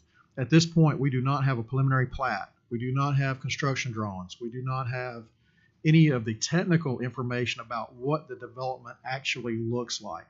The concerns that we've got at Planning Commission on this particular item, things like traffic. It's going to add a lot of traffic to 7-Eleven. There's an unsafe corner there. Should there be turn lanes? There's a lot of concerns that the public had. That comes at the preliminary plat stage. Once they say, hey, we want to build this development, this is how the roads would be laid out. This is the number of lots that we would have. This is all these things that are particular for this set of plans. That goes back to Planning Commission for them to look at, but also staff gets another chance to look at those to say, what are your daily counts for traffic? Do we need to do a turn lane off? Do we work with the county? Like for this particular situation, I met with the county engineer and talked to him about if this were to go to development, what would it look like? What would the county require on that county road? What about site distances? They're doing some traffic counts now for us because one of the things we heard was this was an unsafe corner. Is one of the things the public mentioned. So they're doing some site distance studies right now. They're doing that, getting prepared for the next stage. But for tonight, I just want to remind you, this is just rezoning and annexation and setting zoning. It has nothing to do with the technical side. We'll get that again at preliminary plat. We'll address those concerns there. And then also, once we get the construction drawings for the development, we'll get another chance, staff will get another chance to go through those construction drawings and make sure that we've incorporated, traffic and site distance and storm drainage and water and right of way and all those things that the buildup of asphalt, all those details get worked at in the construction plans. I just wanted to remind you of the stages. Okay. Any questions of Barry Thomas, and that in general, the annexation process and the zoning process versus the plat, or on the new enterprise rezones. Did you have anything to add on the second one, or did you cover both in that first? I only covered the first one, but what Barry said basically covered both of the items on the list, about traffic volume, about the concerns that we heard and that we will address once we get to the stage that we can address them in. Because like right now, like Barry said, we're only setting zoning, and zoning does not give a green light to any kind of development or anything else like that. So. Okay. Mr. Councilman, one more thing, just I think I said it, but to make sure I'm clear, everything that we've done here, because we're doing the comprehensive plan now, and they're working on zoning across the city, not just what the current zoning is, but what the future zoning should be. We've also asked KPS to review all these developments that are on the sheet. We've gone back to them and shown them this and said, hey, would you just confirm that we're not doing something now that when we get the final plan in a few months, we say we wish we hadn't done that a couple months ago. So KPS has looked at all these plans that you have before you and concur with the rezoning, and not the annexation, but the setting of zoning and the annexation of properties. Gotcha. Yes. Okay. Axton rezone. Now this is actually moving back to a previous home, right? Yes, sir. So we have a slide for that as well. Like Barry said, these are what was seen at the Planning Commission meeting. So these are all public. This is what we displayed during those meetings. That's the Axton rezoning right there. Like Barry said, with KPS with this, there was no issues whatsoever. They're bringing R75A and they're turning it into R65. So they're actually dropping in density a little bit. So that way, raising in density is not going to be as dense in that area. And that's actually, as we skip over to the other zoning, it's the Hunters Hill subdivision that's currently being constructed right now. It is R65, so it's continuous with the zoning that's in that area right there. Any questions? Concerns? Okay. Airport zoning. All right, as you can see on the TV screen, we have Exhibit A. That is the true 2-mile radius around the airport. That is the same map that we gave the Planning Commission to recommend to the City Council. That's the same map that I passed out to City Council when it got put on the agenda for the initial reading. As we skip over to the Exhibit B, that is the zoning districts. Well, that's the AZ zoning district, and then within that district, you can see the use areas. The purple use area is for light manufacturing, warehouse, R&D business, and then the light yellow is no city-imposed use restrictions. So what we did to get to this point is we got KPS to do a study for us to look around this area to see about what would be the best land usage around the airport. That way we could protect the airport, protect our citizens, protect everyone around there to make sure that we're doing what we're supposed to be doing as a city. And so they came up with this map. The quarter-mile area is that purple area. And like I said, that's for light manufacturing, R&D, that kind of business. And then the rest of that 2-mile radius around the airport, that would be your no city imposed restriction area. That would mean that they wouldn't have to come through the Planning Commission. They don't have to. We don't put any kind of restrictions on them except for a 25-foot height restriction on any structure that's built in that whole 2-mile area. And the only thing they have to do for that is to come in, give us the drawings of the what they're wanting to build. It goes before the building official. The building official either says yay or nay. And then there's also processes for, if he says no, they can go to the Board of Adjustments for it's an administrative appeal. So there's checks and balances in place with the ordinance that we have going on. So this does not affect current use and does not affect any inside the city limits? Properties. No, sir. It does not affect anything inside the city limits, and it will not affect any current use out in the county as it sits now. Just one more thing I want to add, Councilman, was this is a state statute that's in place currently to protect airport zoning, airport safety. And as y'all know, we're marching down a path to extend our runway from 5,100 feet to 6,000 feet, requiring land now to move an extension on both ends. And recently we had the regional planning, Southeast Alabama Regional Planning and Development Office is doing a JLUS study, a joint land use study, to protect Fort Rucker and the airfields that support Fort Rucker. And our airport, while it's a civilian operated airfield, it still is open to military use, and Fort Rucker uses our airfield. So one of the things they did in this JLUS study when they kicked it off was showing encroachment on airports. And one of the main one they used in that kickoff meeting was Shell Field. And they showed the amount of residential buildup around Shell Field and how that hinders Shell Field from functioning and potentially could cause Shell Field to not function well as a military heliport for what they use it for. And so in discussion with Barge, which is our airport consultant, they recommended that residential right up next to the airport was not a good compatible use for that airport. They recommended either agriculture, commercial or light manufacturing as a potential good use, adjacent use to the airport. We did have KPS look at this as well. This is KPS's map that they provided to us, and it concurs with what Barge provided to us in a letter format. Basically taking a quarter mile from the boundary of the existing airport out and making it that purple area as Thomas has described. But this is in an effort to protect our airport, protect our airspace, and to make it safe to use the airfield, and not just now in the future. And also for that 2 mile statute, the statute says for 2 miles outside the boundary of the airport, we did the 25-foot height zoning. So if someone wants to build a cell phone tower, water tank, some tall structure, at least we get a chance to approve it or disapprove it to make sure that we're not having something being built right into the approaches of the airport. Any questions of Barry or Thomas on airport zoning? Okay, keeping with public hearings, we've got honeybees. I mean, I think we've been briefed on this. It's basically taken, I think the intent of the ordinance, or potentially the intent of the ordinance, was to allow for R100 sized lots. So this is just changing from an actual zoning designation to the size of an R100 lot, 14,000 square feet. Yes, sir. It's changing it from a zoning district requirement to a land size requirement. So as long as it meets the land size of an R100 lot, which is 14,000 square feet, you're allowed to come before the Board of Adjustments for a conditional use to get to be able to have certain honeybees, and operate an apiary.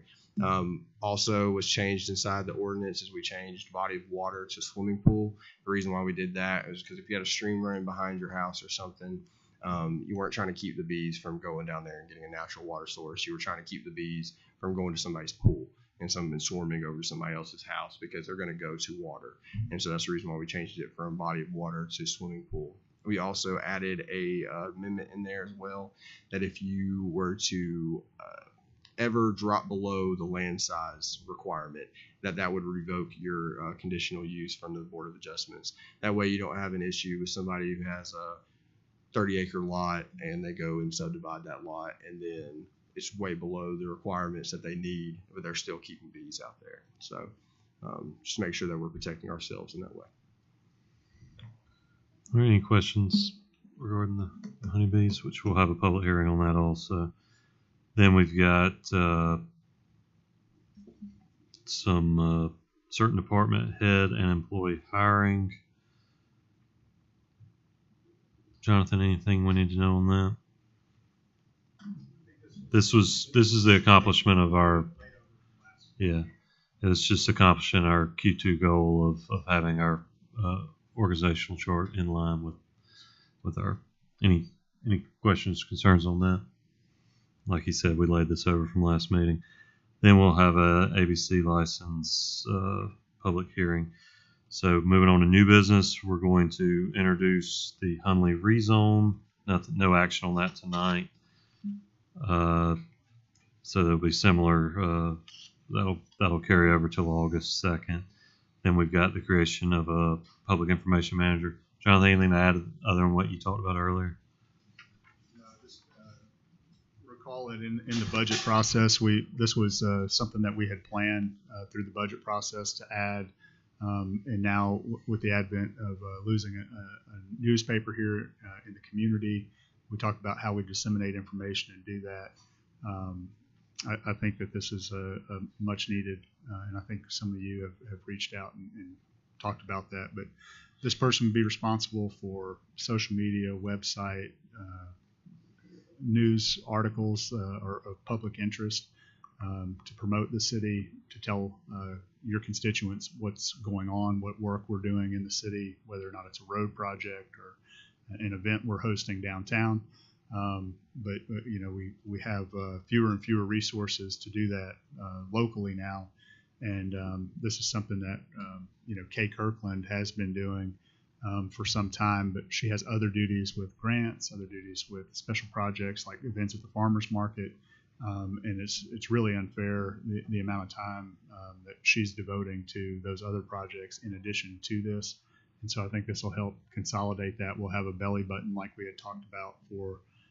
Particularly if we manage a site, now we have somebody that is responsible to make sure that it's up to date. So even though we budgeted for this position, we did not create the position. So this Correct. is creating the specific position. Not necessarily, we've already funded it. We just got to create it. That's correct. Okay. Any questions from Public Information Manager? All right, then we've got website services. Anybody want to? Jeremy. So an agreement with Revise LLC for website services. Yes, sir. So basically, we got together somebody from each department, and we sat down and we picked a large number of web hosting providers, and we whittled that down as we got quotes from them. And we had somebody from each department involved with the entire planning process. They were invited to the meetings. We had like web demos and looked at the pricing and everything else. And then at the end of it, we actually took it to a poll and allowed each department to vote on their favorite. This company won unanimously. There was no question at all about which company everyone preferred.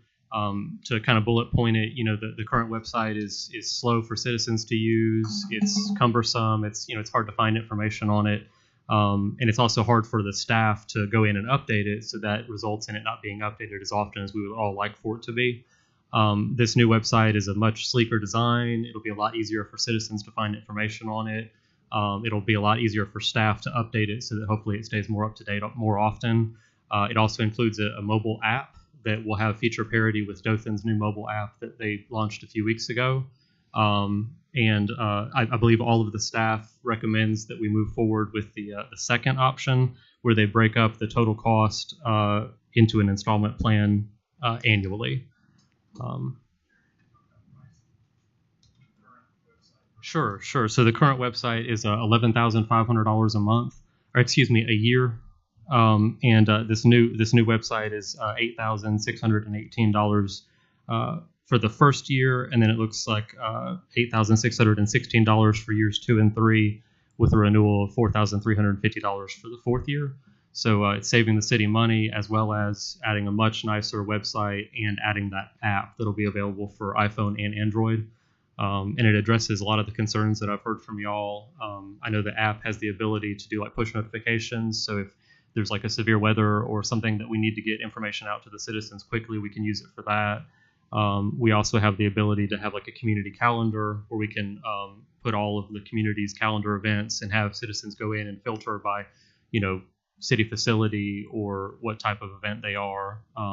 Has a great place to put council minutes and agendas and the council packets on there. Like I said, I think it addresses everything. And Greg was also a part of the decision, and I believe that he's fully supported this website as well. Greg, you got some input? No, I attended in person 1 or 2 of the meetings, a couple of them online, and then a couple.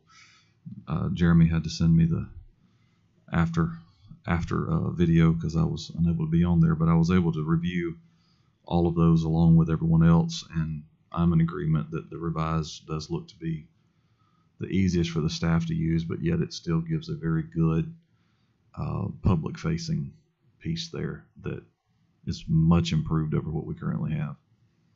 And it's always nice to save money in the process of upgrading. So it looks like y'all are giving us two options here. But it says, or the total contract amount can be paid in annual installments. Is that a decision that you, mayor and staff, is going to make, or do we need a specific motion tonight?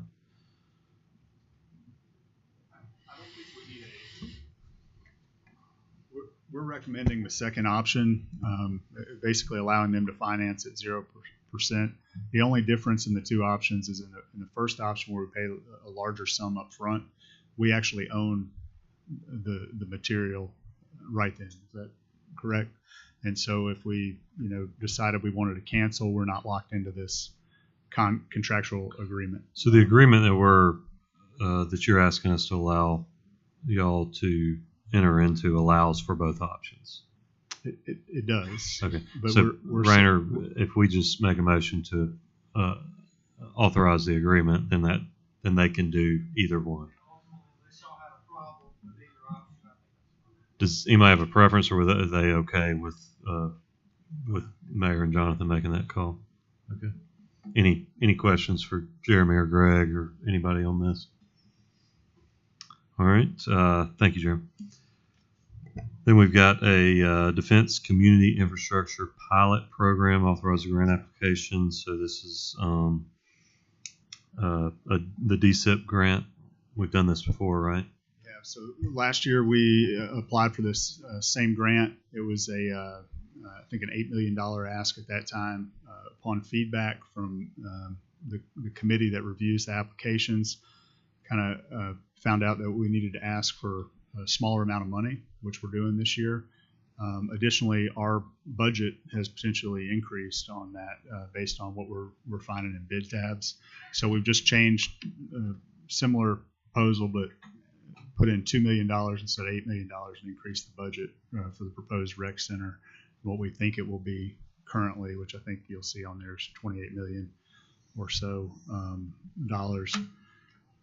That's really the only change. We still, but we have to have a council resolution supporting this in order to add to the grant packet. It's one of the things to check the block. Yep. Any questions on this DSIP grant? All right, then review and consider street lighting modification. That's just a standard request, Barry and Thomas, of the street lights. We've taken possession of the. It is. It's just a new subdivision that we're taking over the maintenance and costs for the street lights in that subdivision. Okay. This, as all the other ones we've done. All right, that brings us to, how long is this city project update going to take? More than 15 minutes? No, sir. The only update I want to give on, we're talking about capital projects. Yeah, city project updates, next item on our agenda. I just want to give you just a quick update. It won't take but just a second if you'll allow me to do that. Absolutely. Main Street repaving project. I want to get that out to y'all. It seems like this schedule is holding. It seems like every couple of days. It's not our project. It's ALDOT project. It's ALDOT contractor, but they're trying to coordinate with staff, trying to get the word out. So they've gotten basically from City Hall back to the east side of 84. They've got that done as well as that small branch. So everything this direction's done. They are moving to nights, and right now the schedule is Sunday night on the 10th. They will start at 6 p.m. here in that little grass area where they're parking this next Sunday. So 5 days from now. They'll start here, and they're going all the way to 84 and the bypass circle on the other side. Then they'll turn around and come back. They will be closing Main Street from 6 p.m. to 6 a.m. For that stretch. They're only going to close the section that they're going to be working on. And right now the plan is to start here for the first night, go here to the farmer's market. The next night, go from the farmer's market to the bypass. Third night, bypass back to the farmer's And they're market. only closing one direction of travel. They're going to right? close both sides. Both sides. Both sides of the road. But if they're doing a section like from here to the farmer's market, they're only going to close that section of Main Street. They're not going to close Main Street from the farmer's market to the GMC dealership. And that would be on a Sunday night. That's it. Sunday night, the first night will be from here to the farmer's market. If the weather cooperates, I guess. Pending weather, pending they don't change. Seems like again. that would be a good night to close, right? And the whole idea is if as they progress, so 4 nights, here to the farmer's market to the bypass to the farmer's market back. So 4 nights, that's Sunday night, Monday night, Tuesday night, Wednesday night. They have one more night, Thursday night, and they're going to try to get as many of the bays done, the parking bays on each side that last night. And pending the weather holds up and mechanical, they don't have a failure or something like that happens, then the next week they'll come back and finish the bays up and do permanent striping, whatever they have to do to finish cleaning up that second week. So this first week they're going to, and showing what they've done before, they made a lot of progress. They worked extremely hard. So nighttime is different. If you've ever been around paving at nighttime, it's all lights and a lot of safety equipment. That's one of the reasons they decided to close down both sides of Main Street, is for safety of the workers and safety for people's vehicles and that kind of stuff. It's more difficult to work at nighttime just because of you're limited to what you can see. So, but it'll be the same type of operation. They'll mill the asphalt up, and right behind it, they'll come in and pave behind it. So you come in the next morning, whatever they milled, they'll have paved, typically. Okay. So I just want to remind people, be patient. Anybody watching online, please slow down. Please watch. If you've got an emergency and you need to get across to get to the hospital and they've got that lane closed, all you got to do is hit your horn, flash your lights, tell them you got to go. They'll let you across. If the safety equipment for Enterprise Rescue, if they need to get across, they said, mess up the asphalt. It doesn't matter. Get them to wherever they got to get them to. We'll fix it. So they'll work with us any way they can. But that's the plan right now. There's, like, again, I just want to remind everybody, this is an ALDOT project. We're trying to gather their information and get the word out. And it's changed 4 or 5 times the schedule so far. But right now, this seems to be holding. Sunday night, they'll get back. So, Yeah. Answer any questions you got for me. You got any questions for Barry? Okay, thank you. All right. I'm expecting, an extended council meeting, so why don't we take a 10-minute recess, let everybody take a little break, and we'll reconvene in our regular meeting at 6 o'clock. If we'll have staff update section if I have skipped over you in the work session. So just come see us in the staff update section. Thank you.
Girl, come on in and have some I like fun. being an adult. She's 18 in 2 weeks. I thought she learned some lessons. In the back.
rocket science.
Well, they tell me they can never hear me, and I'm thinking I'm talking in the phone.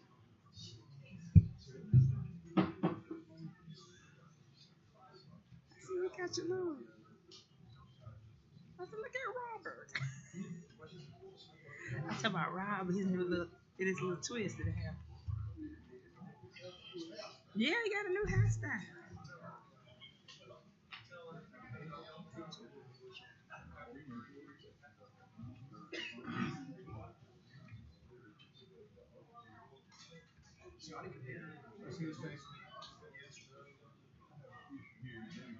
So, Turner was saying about bringing up those things that seriously, like even the things that we talked about, looking at like legends, those issues, we could apply that same principle. That's what you were saying about the sidewalk, and much like we doing the resurfacing, we doing that P whatever 60 whatever that standard is. We can listen. We know a bad sidewalk. We see it. That shit was something we have to, in my opinion, get a professional company to come and look at. Like just like we using that to use the roads, just go to those same older neighborhoods. You can get yeah. Right, but you can see the screenshots that's bad.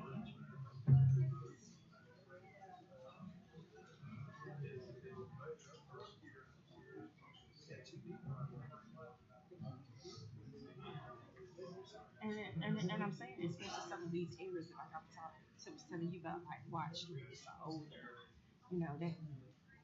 that just needs. We can just do it, just some mending some cracks and stuff. Mm-hmm. Well, it ain't. Not so far. We'll see.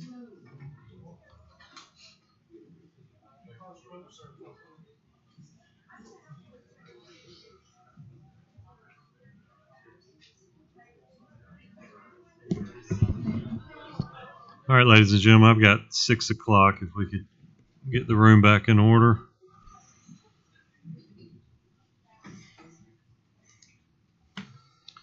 All right, I will now call this meeting of the Enterprise City Council to order. Let the record show that Councilman Johnson is not present, but all other members are present.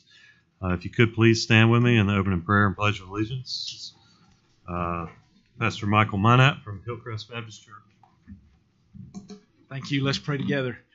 Lord Jesus, we come tonight just so grateful for who you are, and God, that you gave us another day to serve you, to be alive, and God, to be a part of the happenings of this city. And God, we are so grateful for the freedoms we have. God, freedom to gather and express, God, just opinions, but also to handle business. And God, you gave us in your word the truth to handle business in a proper manner. And I pray for that tonight. God, for each of the council members, God, for each one that'll be presenting, for our mayor, God, I just always bring them before you to give them wisdom and understanding. And God, I just ask that you would just have your hand upon this time tonight as each item is handled well. And God, for the betterment and the moving forward of this city, God, we praise you for that. Thank you again, God, for giving us an opportunity to live in this wonderful city, in this county, and Lord, also, God, in this nation. And we praise you. It's in the name of Jesus we pray. Amen. Please join me in the Pledge of Allegiance. I pledge allegiance to the flag of the United States of America and to the republic for which it stands, one nation, under God, indivisible, with liberty and justice for all. Please be seated.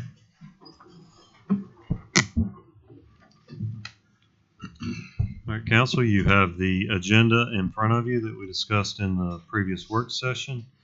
I will entertain a motion to approve the agenda as submitted. So moved. Second. I have a motion and a second to approve the agenda as submitted. Is there any discussion? All those in favor say aye. Aye. All opposed, same sign. Motion carries. All matters listed within the consent agenda have been distributed to each member of the council for review, are considered to be routine, and will be enacted by one motion of the City Council with no separate discussion. If separate discussion is desired on an item, that item may be removed from the consent agenda and placed on the regular agenda by request of a member of the City Council.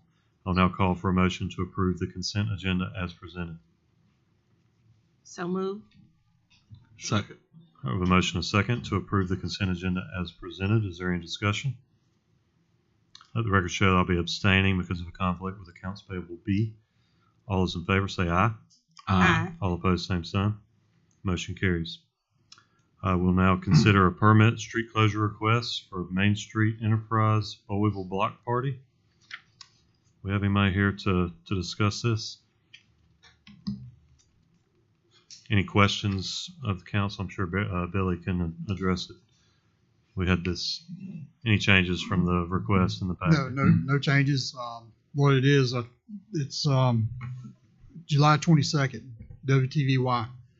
They're going to do a broadcast here in Enterprise. They started a hometown tour, and on every Fridays they're going down different communities, different cities, and July 22nd is ours, and that's part of what we're wanting to do. Main Street will not be closed. It's just west side of College Street that needs a longer closure time than the east side. So, All right. Any questions of Billy on this? All right, I'll entertain a motion to approve the request.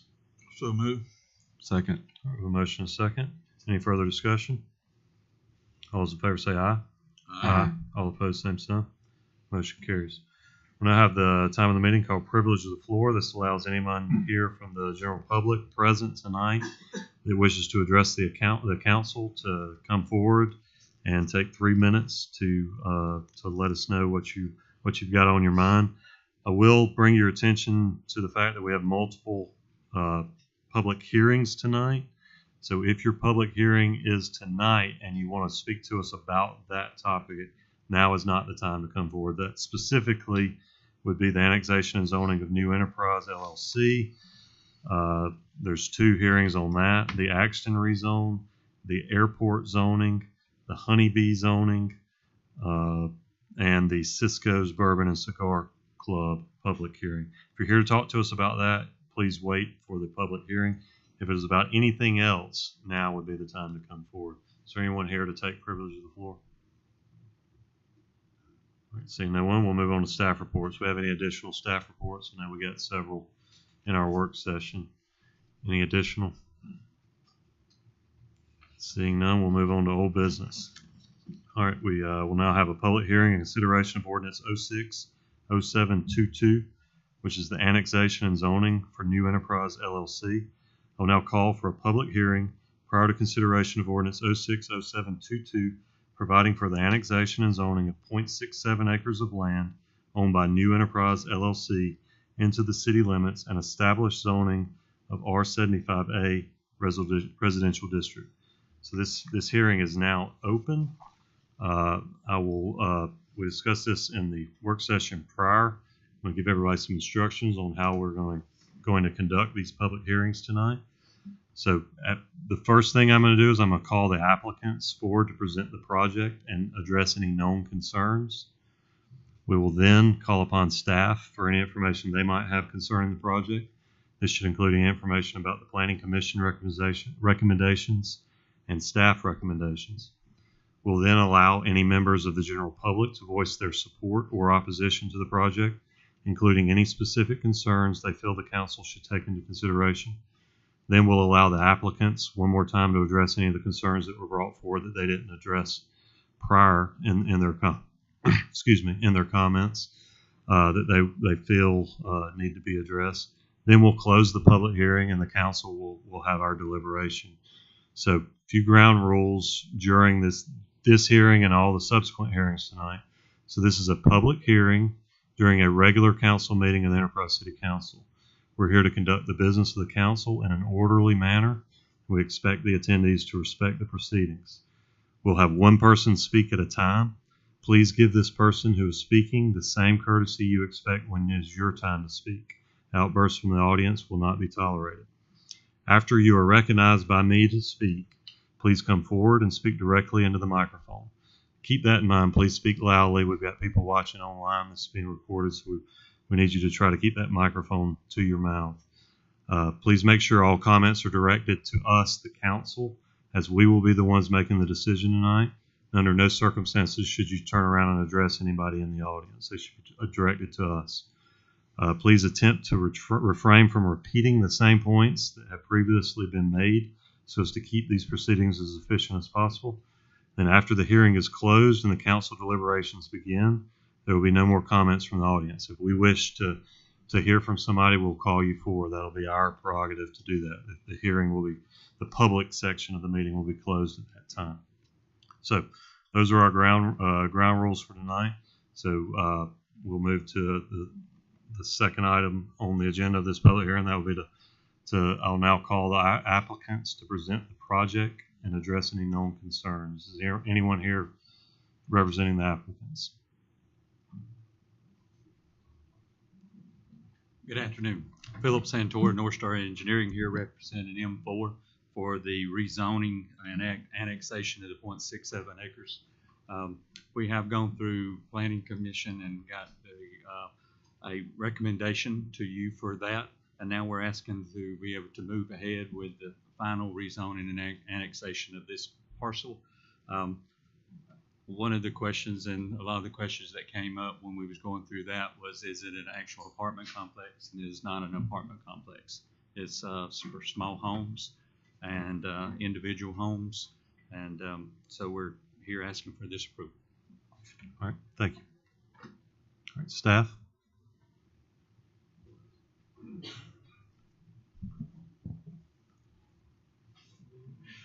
Yes, sir. So staff, the Planning Commission's recommendation was to approve this annexation and set zoning to the R75A. Staff's recommendation is to approve this annexation and set zoning to R75 as well. As you can see, as we ran through earlier during work session, but as you can see over there on the screen, we're just talking about that small green sliver right there to set annexation and zoning on that. That will be 0.67 acres that we would be adopting into the city limits. All right. And I guess we'll handle the other one in the next public. Yes, sir. All right. Thank you. All right. Now we'll allow any members of the general public to voice their support or opposition to the project, including any specific concerns they feel the council should take into consideration. Is there anyone here to speak for or against this?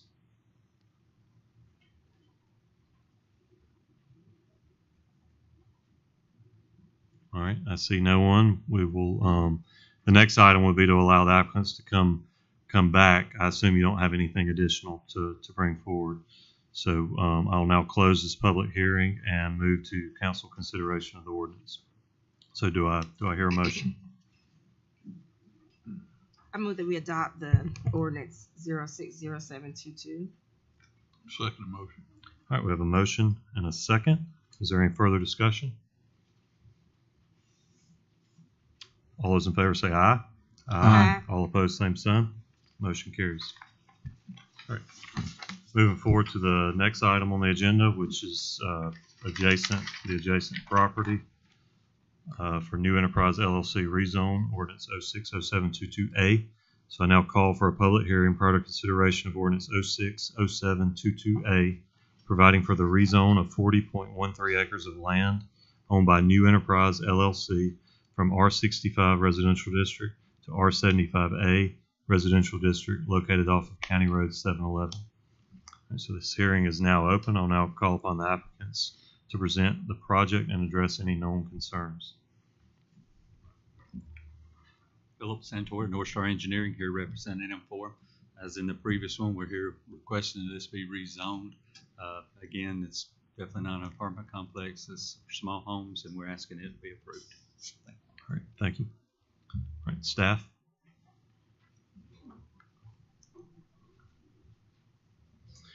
Yes, sir. As you can direct yourself to the screen, you can see that this item on the agenda is the larger blue area with the R75A. That is actually inside of our city limits, so that this is going to be a rezoning request. I believe it's 40.13 acres that they're requesting to be rezoned. So I just wanted to go over some of the concerns that we heard from the public. We heard about traffic volume. We heard about dangerous curbs on that County Road 711. We heard about buffers between this new development and Stone Chase. And so we just wanted to kind of reiterate this to you, that this is just setting zoning, that we can control, that we can address all those issues that are going to be that are going to come up when we go to the preliminary plat stage, and when we go to the construction phase, we can address all of those concerns. But right now, we are just setting zoning for this development. It does not greenlight any kind of development or anything like that. This is just allowing them to move to that next phase in their project. All right, thank you. Sure. All right, we'll now allow any members of the general public to voice their support or opposition to the project, including any specific concerns they feel the council should take into consideration. Is there anyone here to speak for or against this project? All right, you can come forward, please. Please speak directly in the microphone and tell us your name. My name's Cassie Honorado, and I own the property at 108 Brookstone. And my property would directly butt up against where the little green area is. My property line actually goes out there, so it would run into where the entrance off of County Road 711 would be for the rezoning. And I have several concerns about the rezoning. I'm concerned about the property value with, the multiple family homes behind us. Of course, the safety of the County Road 711 and the increased traffic flow. I'm also, I'm not opposed to more housing. I know that Enterprise, we do need more housing. In fact, I work for Kindred Hospice and have tried to hire employees that live out of state, and they couldn't accept the job because they couldn't find housing here. But they were looking for single-family housing, not, small homes or apartment complexes. They were looking for somewhere to settle down. And I really think that's, more what Enterprise has been geared to, and what, we would like to keep it that way. I know everybody in the neighborhood is also concerned about a possible connect at the bottom of Brookstone. There is a road that looks like at some point it could have been connected to that area behind us. Because when buying that home, we knew that there would probably be housing back there one day, but we were always under the impression that it would be single-family homes.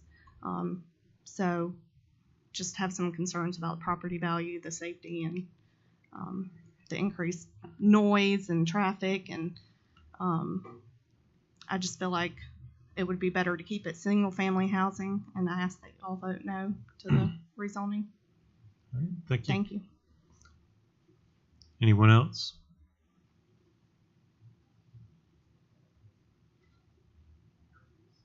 All right, seeing no one, I'll now allow the applicants to address any of these concerns that the general public has brought forward they feel were not adequately addressed in your opening comments. I would just like to make the one comment that at this point we have no plans to tie on to the Brookstone. So hopefully that will I'm sorry, absolutely have no plans to tie on to the Brookstone, so hopefully that will alleviate some of the concerns. Okay. All right. The public hearing is now closed, and we will move on to to council consideration of the ordinance. Do I hear a motion? I move that we adopt ordinance 060722A. Do I hear a second? Second. All right, we have a motion and a second. Is there any further discussion? All those in favor say aye. Aye. All opposed, same sign. Motion carries. All right, we'll now move on to the next item on the agenda, which is the Axton rezone. We'll now call for public hearing prior to consideration of ordinance 060722B, providing for the rezone of 14.19 acres of land owned by Kevin Axton from R75A Residential District to R65 Residential District, located at 2550 Porter Lunsford Road. All right, well now, the hearing is now open. Are the applicants here? Does anybody wish to present for the applicants for the project and address any known concerns? All right, seeing no one, staff? Yes, if you'll direct yourself to the TV screen, you can see what the proposed zoning is going to be. It's going to be R65. It's taking it down into a less dense zoning. The zoning is continuous with the already established Hunter Hills subdivision right in that area, right in the green that Barry's pointing at right now.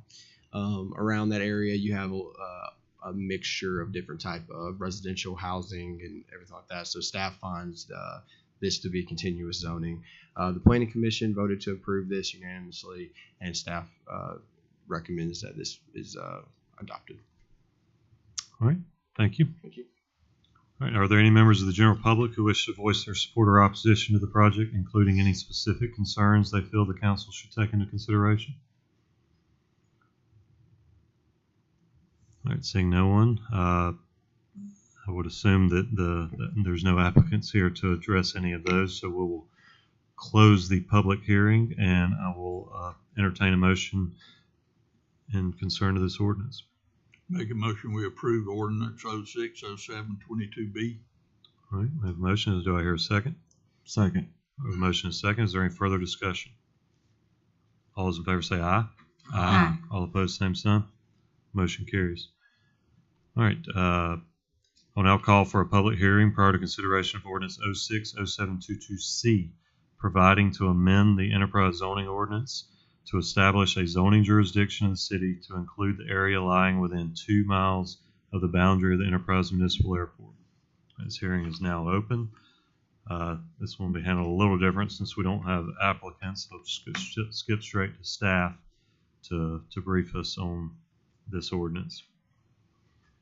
You'll direct yourself to the TV screen again. You'll see Exhibit A that has been submitted to the City Council. This is passed through the Planning Commission with a recommendation to approve. This Exhibit A shows you your true 2 mile radius or boundary from the airport property. And then in Exhibit B, you can see where we're proposed the use and zoning. I just want to go ahead and let the council know that we're doing this off of a state statute that Alabama provides us, allows us to set zoning 2 miles around our municipal airport, around a municipal airport. So we contacted our consultant KPS to try to find out what the best land use would be for this property. And so they came back to us with this Exhibit B map. As you can see in the light purple area, there's it's a 1/4 mile around the airport. And they found that area is best used for light manufacturing, warehousing, R&D, business support services, things that keep the population low around that area. Outside of that, you see the no city imposed use restrictions. The reason why we did that is because we didn't want to impose any more than we had to on the county regulations. This whole ordinance is designed to protect our municipal airport. So KPS, like I said, KPS came back with this. In that, I'll expand upon that yellow area. The no city imposed use restriction, the name is very self-explanatory, but there would be nothing that the city will impose upon anyone in that area besides a 25-foot height limitation on new buildings, towers, water towers, stuff like that. And all they'd have to do, come up here to the office of the engineering department, submit an application for what they're wanting to build.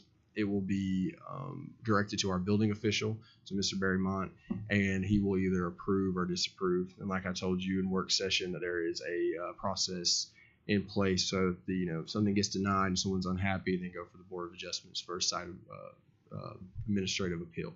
So we have checks and balances located in this ordinance that way. All right. Thank you. Barry, you got some? Just two additional items. One, the zoning that's shown here is AZ zoning. That is area outside the city limits that's into the county that would be zoned AZ.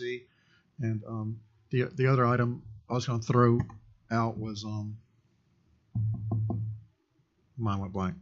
Apologize. Senior moment. The current use of all the property is there. We're not restricting anything for anybody who's currently using now. So existing uses are approved as they are currently. Gotcha.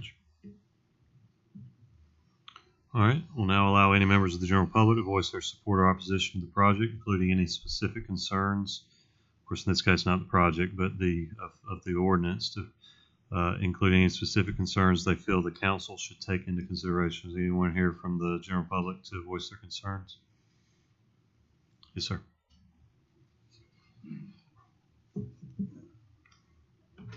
My name is John Funk.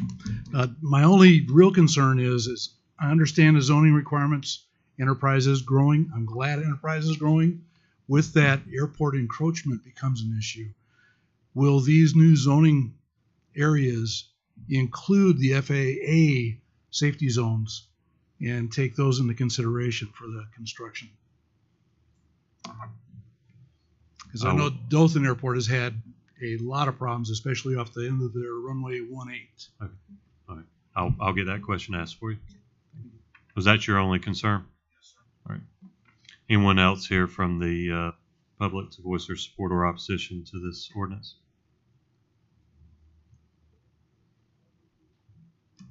All right. Staff, would you mind addressing that gentleman's question? Yes, sir. So as you know, we are not just working off the current airport, but we're working through a process to extend our runway from 5,100 feet to 6,000 feet. And that project is to extend one end 400 feet, the other end 500 feet. We're in the land acquisition phase now. We will have the land acquired not just for our current safety areas, but also for the new safety areas as we go from a Class B to a Class C airport. And the longer runway, we will own and maintain the property that controls all of the runway protection zones and safety areas for both ends of the runway. All right. Yes. Thank you. Any other, Thomas, you got anything? Good. All right, so we'll now close this public hearing, and I will entertain a motion from the council. I make a motion that we adopt ordinance 060722C. Second. We have a motion and a second to adopt ordinance 060722C. Is there any further discussion? All those in favor say aye. Aye. All opposed, same sign. Motion carries. I will now call for a public hearing prior to consideration of ordinance 060722D, providing to amend ordinance 100521 and enterprise zoning ordinances to allow for the keeping of certain honeybees in certain zoning districts in the city of Enterprise. This public hearing is now open. Staff, I know y'all presented on this in the work session. Y'all have anything that you'd like to say? Just for the public knowledge, so the ordinance, we're just amending the ordinance how it lays now. We're basically turning it from a zoning requirement to keep bees into a land size requirement to keep bees. So anybody with a lot size of 14,000 square feet or larger will be able to keep bees if they obtain the conditional use permit from the Board of Adjustments. We have changed body of water to swimming pool. The reason why we did that is because we don't want bees going to swimming pools, but bees going to a natural water source such as a stream or something. That's not an issue that we're trying to correct or anything. And then we added a section to the bee ordinance as well, that if the land size requirement ever drops below that 14,000 square feet that's necessary to keep bees, then the conditional use would be revoked. All right, thank you. All right, we'll now allow any members of the general public to voice their support or opposition to the project, including any specific concerns they feel the council should take into consideration. Mr. Woodham.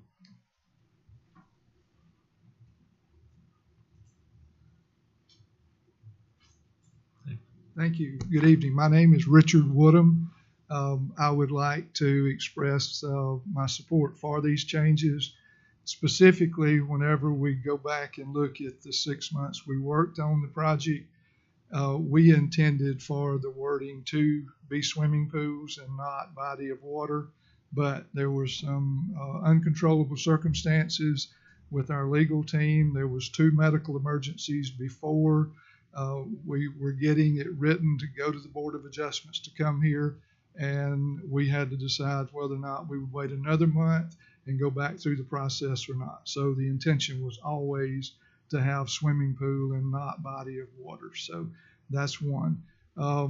I do support and want to encourage the acceptance of changing instead of from a zoned area or group of projects or land masses to individual lots, because we put specific guidelines within the ordinance that regardless of what size lot it is, the bees have to be so many feet away from the boundary lines and other properties and houses, so there should be no problem with it. And then certainly, as we intended to be careful with any changes, we should support if a property does become smaller and doesn't meet it, then they should have to reapply to make sure it's not going to infringe on any of the general public. All right. Okay. Any questions? No, sir. Thank you all. Any other members of the general public? All right, we'll now close this public hearing, and I will entertain a motion to adopt this ordinance. So move. Second. All right, we have a motion and a second to adopt ordinance 060722D concerning certain honeybees in certain zoning districts. Any further discussion? All those in favor say aye. Aye. All opposed, same sign. Motion carries. We'll now review and consider ordinance 062122 to set certain department head and employee hiring. So I'll call for consideration of ordinance 062122, providing to set the procedures for the appointment and hiring of certain department heads and city positions. Do I hear a motion? I move that we adopt ordinance 062122. Second. I have a motion and a second to adopt ordinance 062122. Is there any further discussion? All those in favor say aye. Aye. All opposed, same sign. Motion carries. I'll now call for a public hearing prior to consideration of requests from Duke's Business Group, LLC, DBA, Cisco Suburban and Cigar Club for a lounge retail liquor Class 1 license located at 621 Vogel Circle, Suite 25. So the hearing is now open. Are the applicants here wish to speak? All right, seeing no one, is there anyone from the general public wishes to voice their support or opposition? Seeing no one, I will close this public hearing and entertain a motion to adopt the request. I move that we approve the request. Is there a second? Second.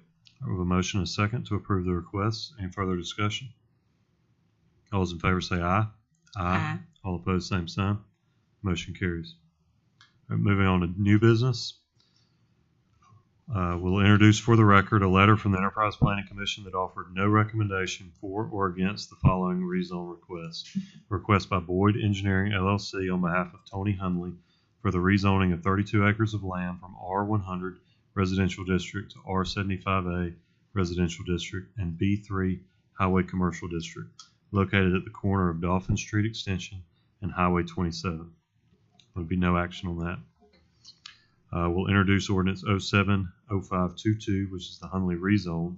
I'll introduce ordinance 070522, providing for the rezone of 32 acres of land owned by Tony Hunley from R100 Residential District to R75A Residential District and B3 Highway Commercial District, located at the corner of Dolphin Street Extension and Highway 27.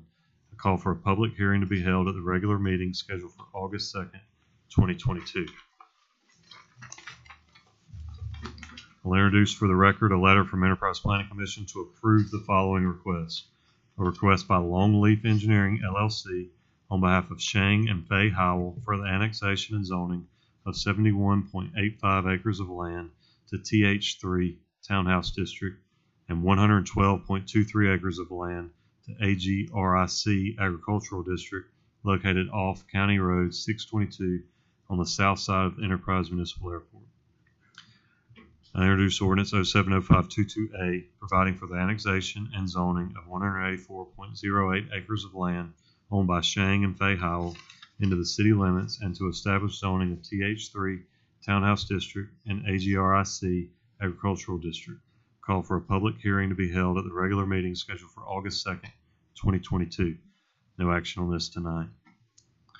All right, I'll introduce and call for consideration of resolution 070522, providing for the creation of the position of Public Information Manager under the authority of Title 114347, Code of Alabama, 1975, for a term determined by the pleasure of the mayor. I'll entertain a motion to adopt this resolution. So moved. Second. I have a motion and a second to adopt resolution 070522. Is there any further discussion? All those in favor say aye. Aye. All opposed, same sign. Motion carries. Introduce and call for consideration of an agreement with Revise LLC for software hosting, technical support, and maintenance services related to an update of the city's website. The total cost of the 4-year agreement is $30,200, with $17,150 to be paid in fiscal year 2022 and $4,350 each year for an additional 3 years.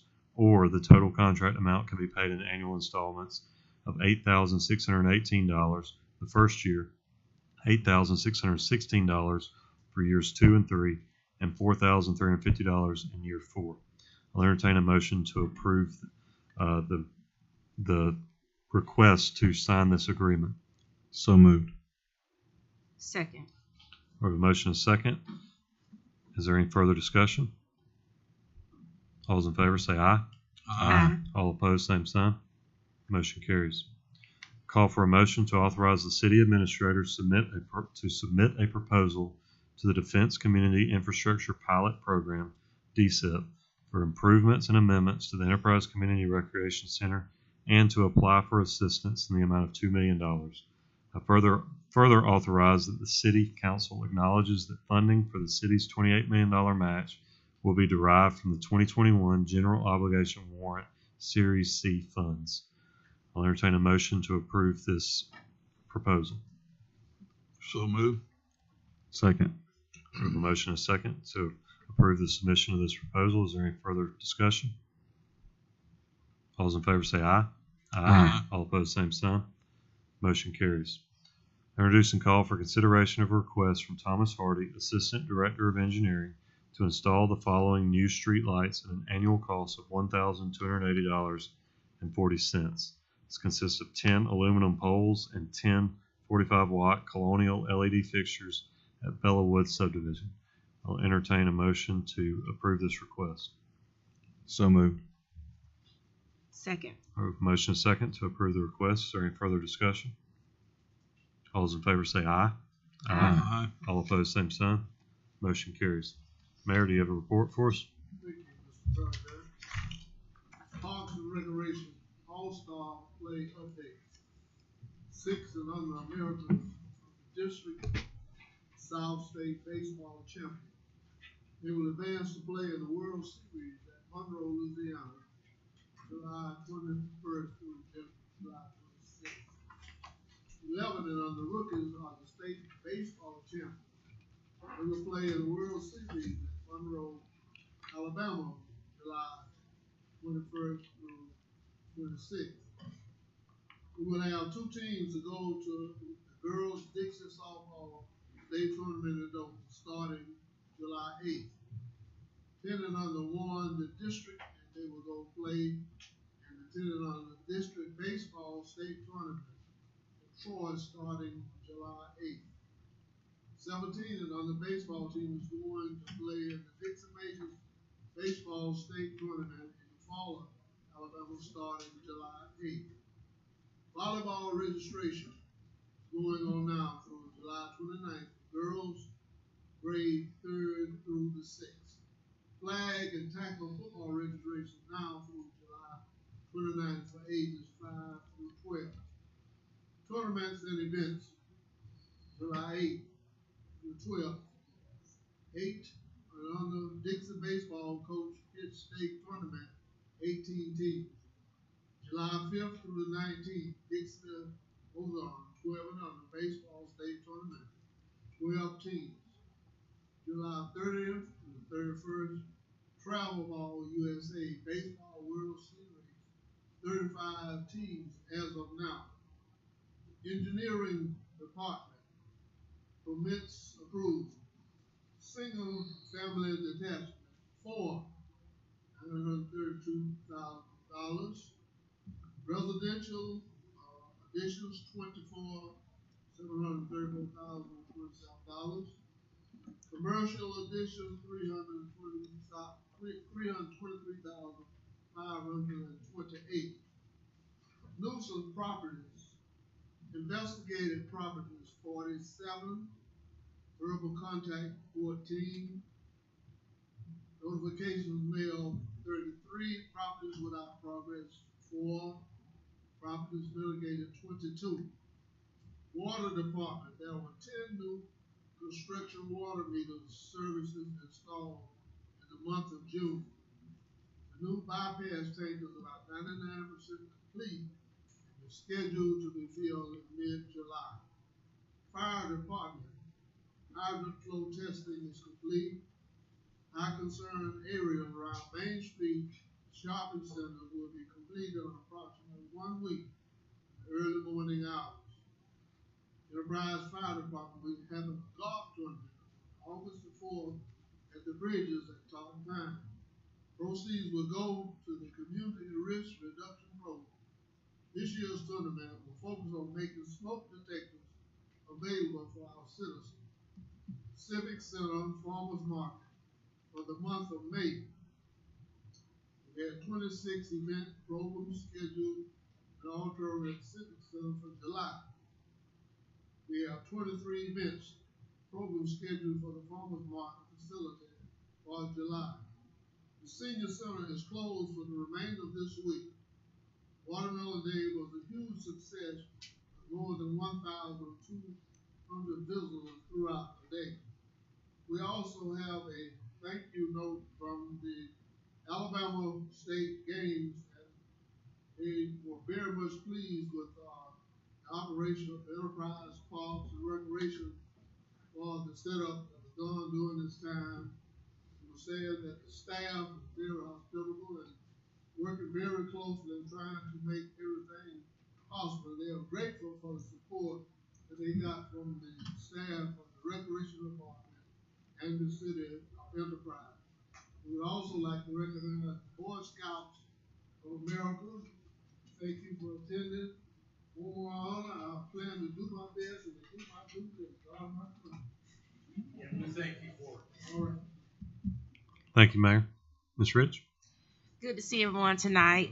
Since we last met, we decommissioned our rec center, and it was a very heartfelt, very nice ceremony for a building that has served our city so well. So I want to just publicly let Billy and all our staff that worked on that know how nice it was, and got so many pleasing compliments about that. So hope you all have a great week.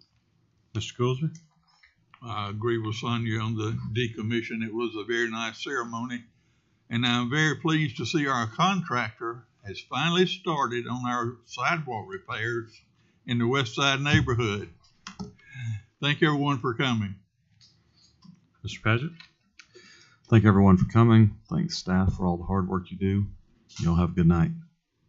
Yeah, thank you for coming. Ditto what's been said. Of course, also drop a line about, in addition to the decommissioning at the rec center, which is obviously bittersweet because we've got good things coming, but also the groundbreaking of the VA building was very, very exciting. I want to thank staff. I think probably the entire staff was involved in some way or another putting that on. So what a wonderful event. Even though it's not our project, it certainly feels like it's our project. And I think I speak for the entire council that these rezone issues are one of the hardest things that we deal with and will continue to deal with.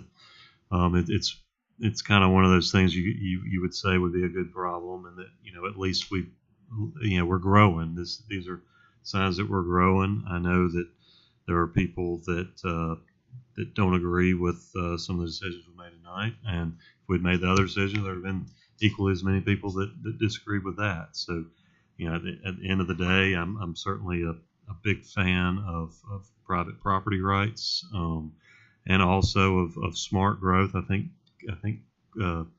staff is doing their due diligence, running these through the comprehensive plan filter, making sure it passes, and certainly would like to continue to encourage y'all to be wise when we're approving these plats, to make sure that we're doing things to mitigate these concerns, whether it's traffic, property values, privacy, connectivity, all these issues that are brought up time and time again. Just make sure that it's not a growth at all cost approach, and that we are being smart about that. So I know y'all know this, but want to thank y'all for your due diligence there. So that is it for tonight. We are adjourned. Come see us again in 2 weeks. We've got a few things to sign here.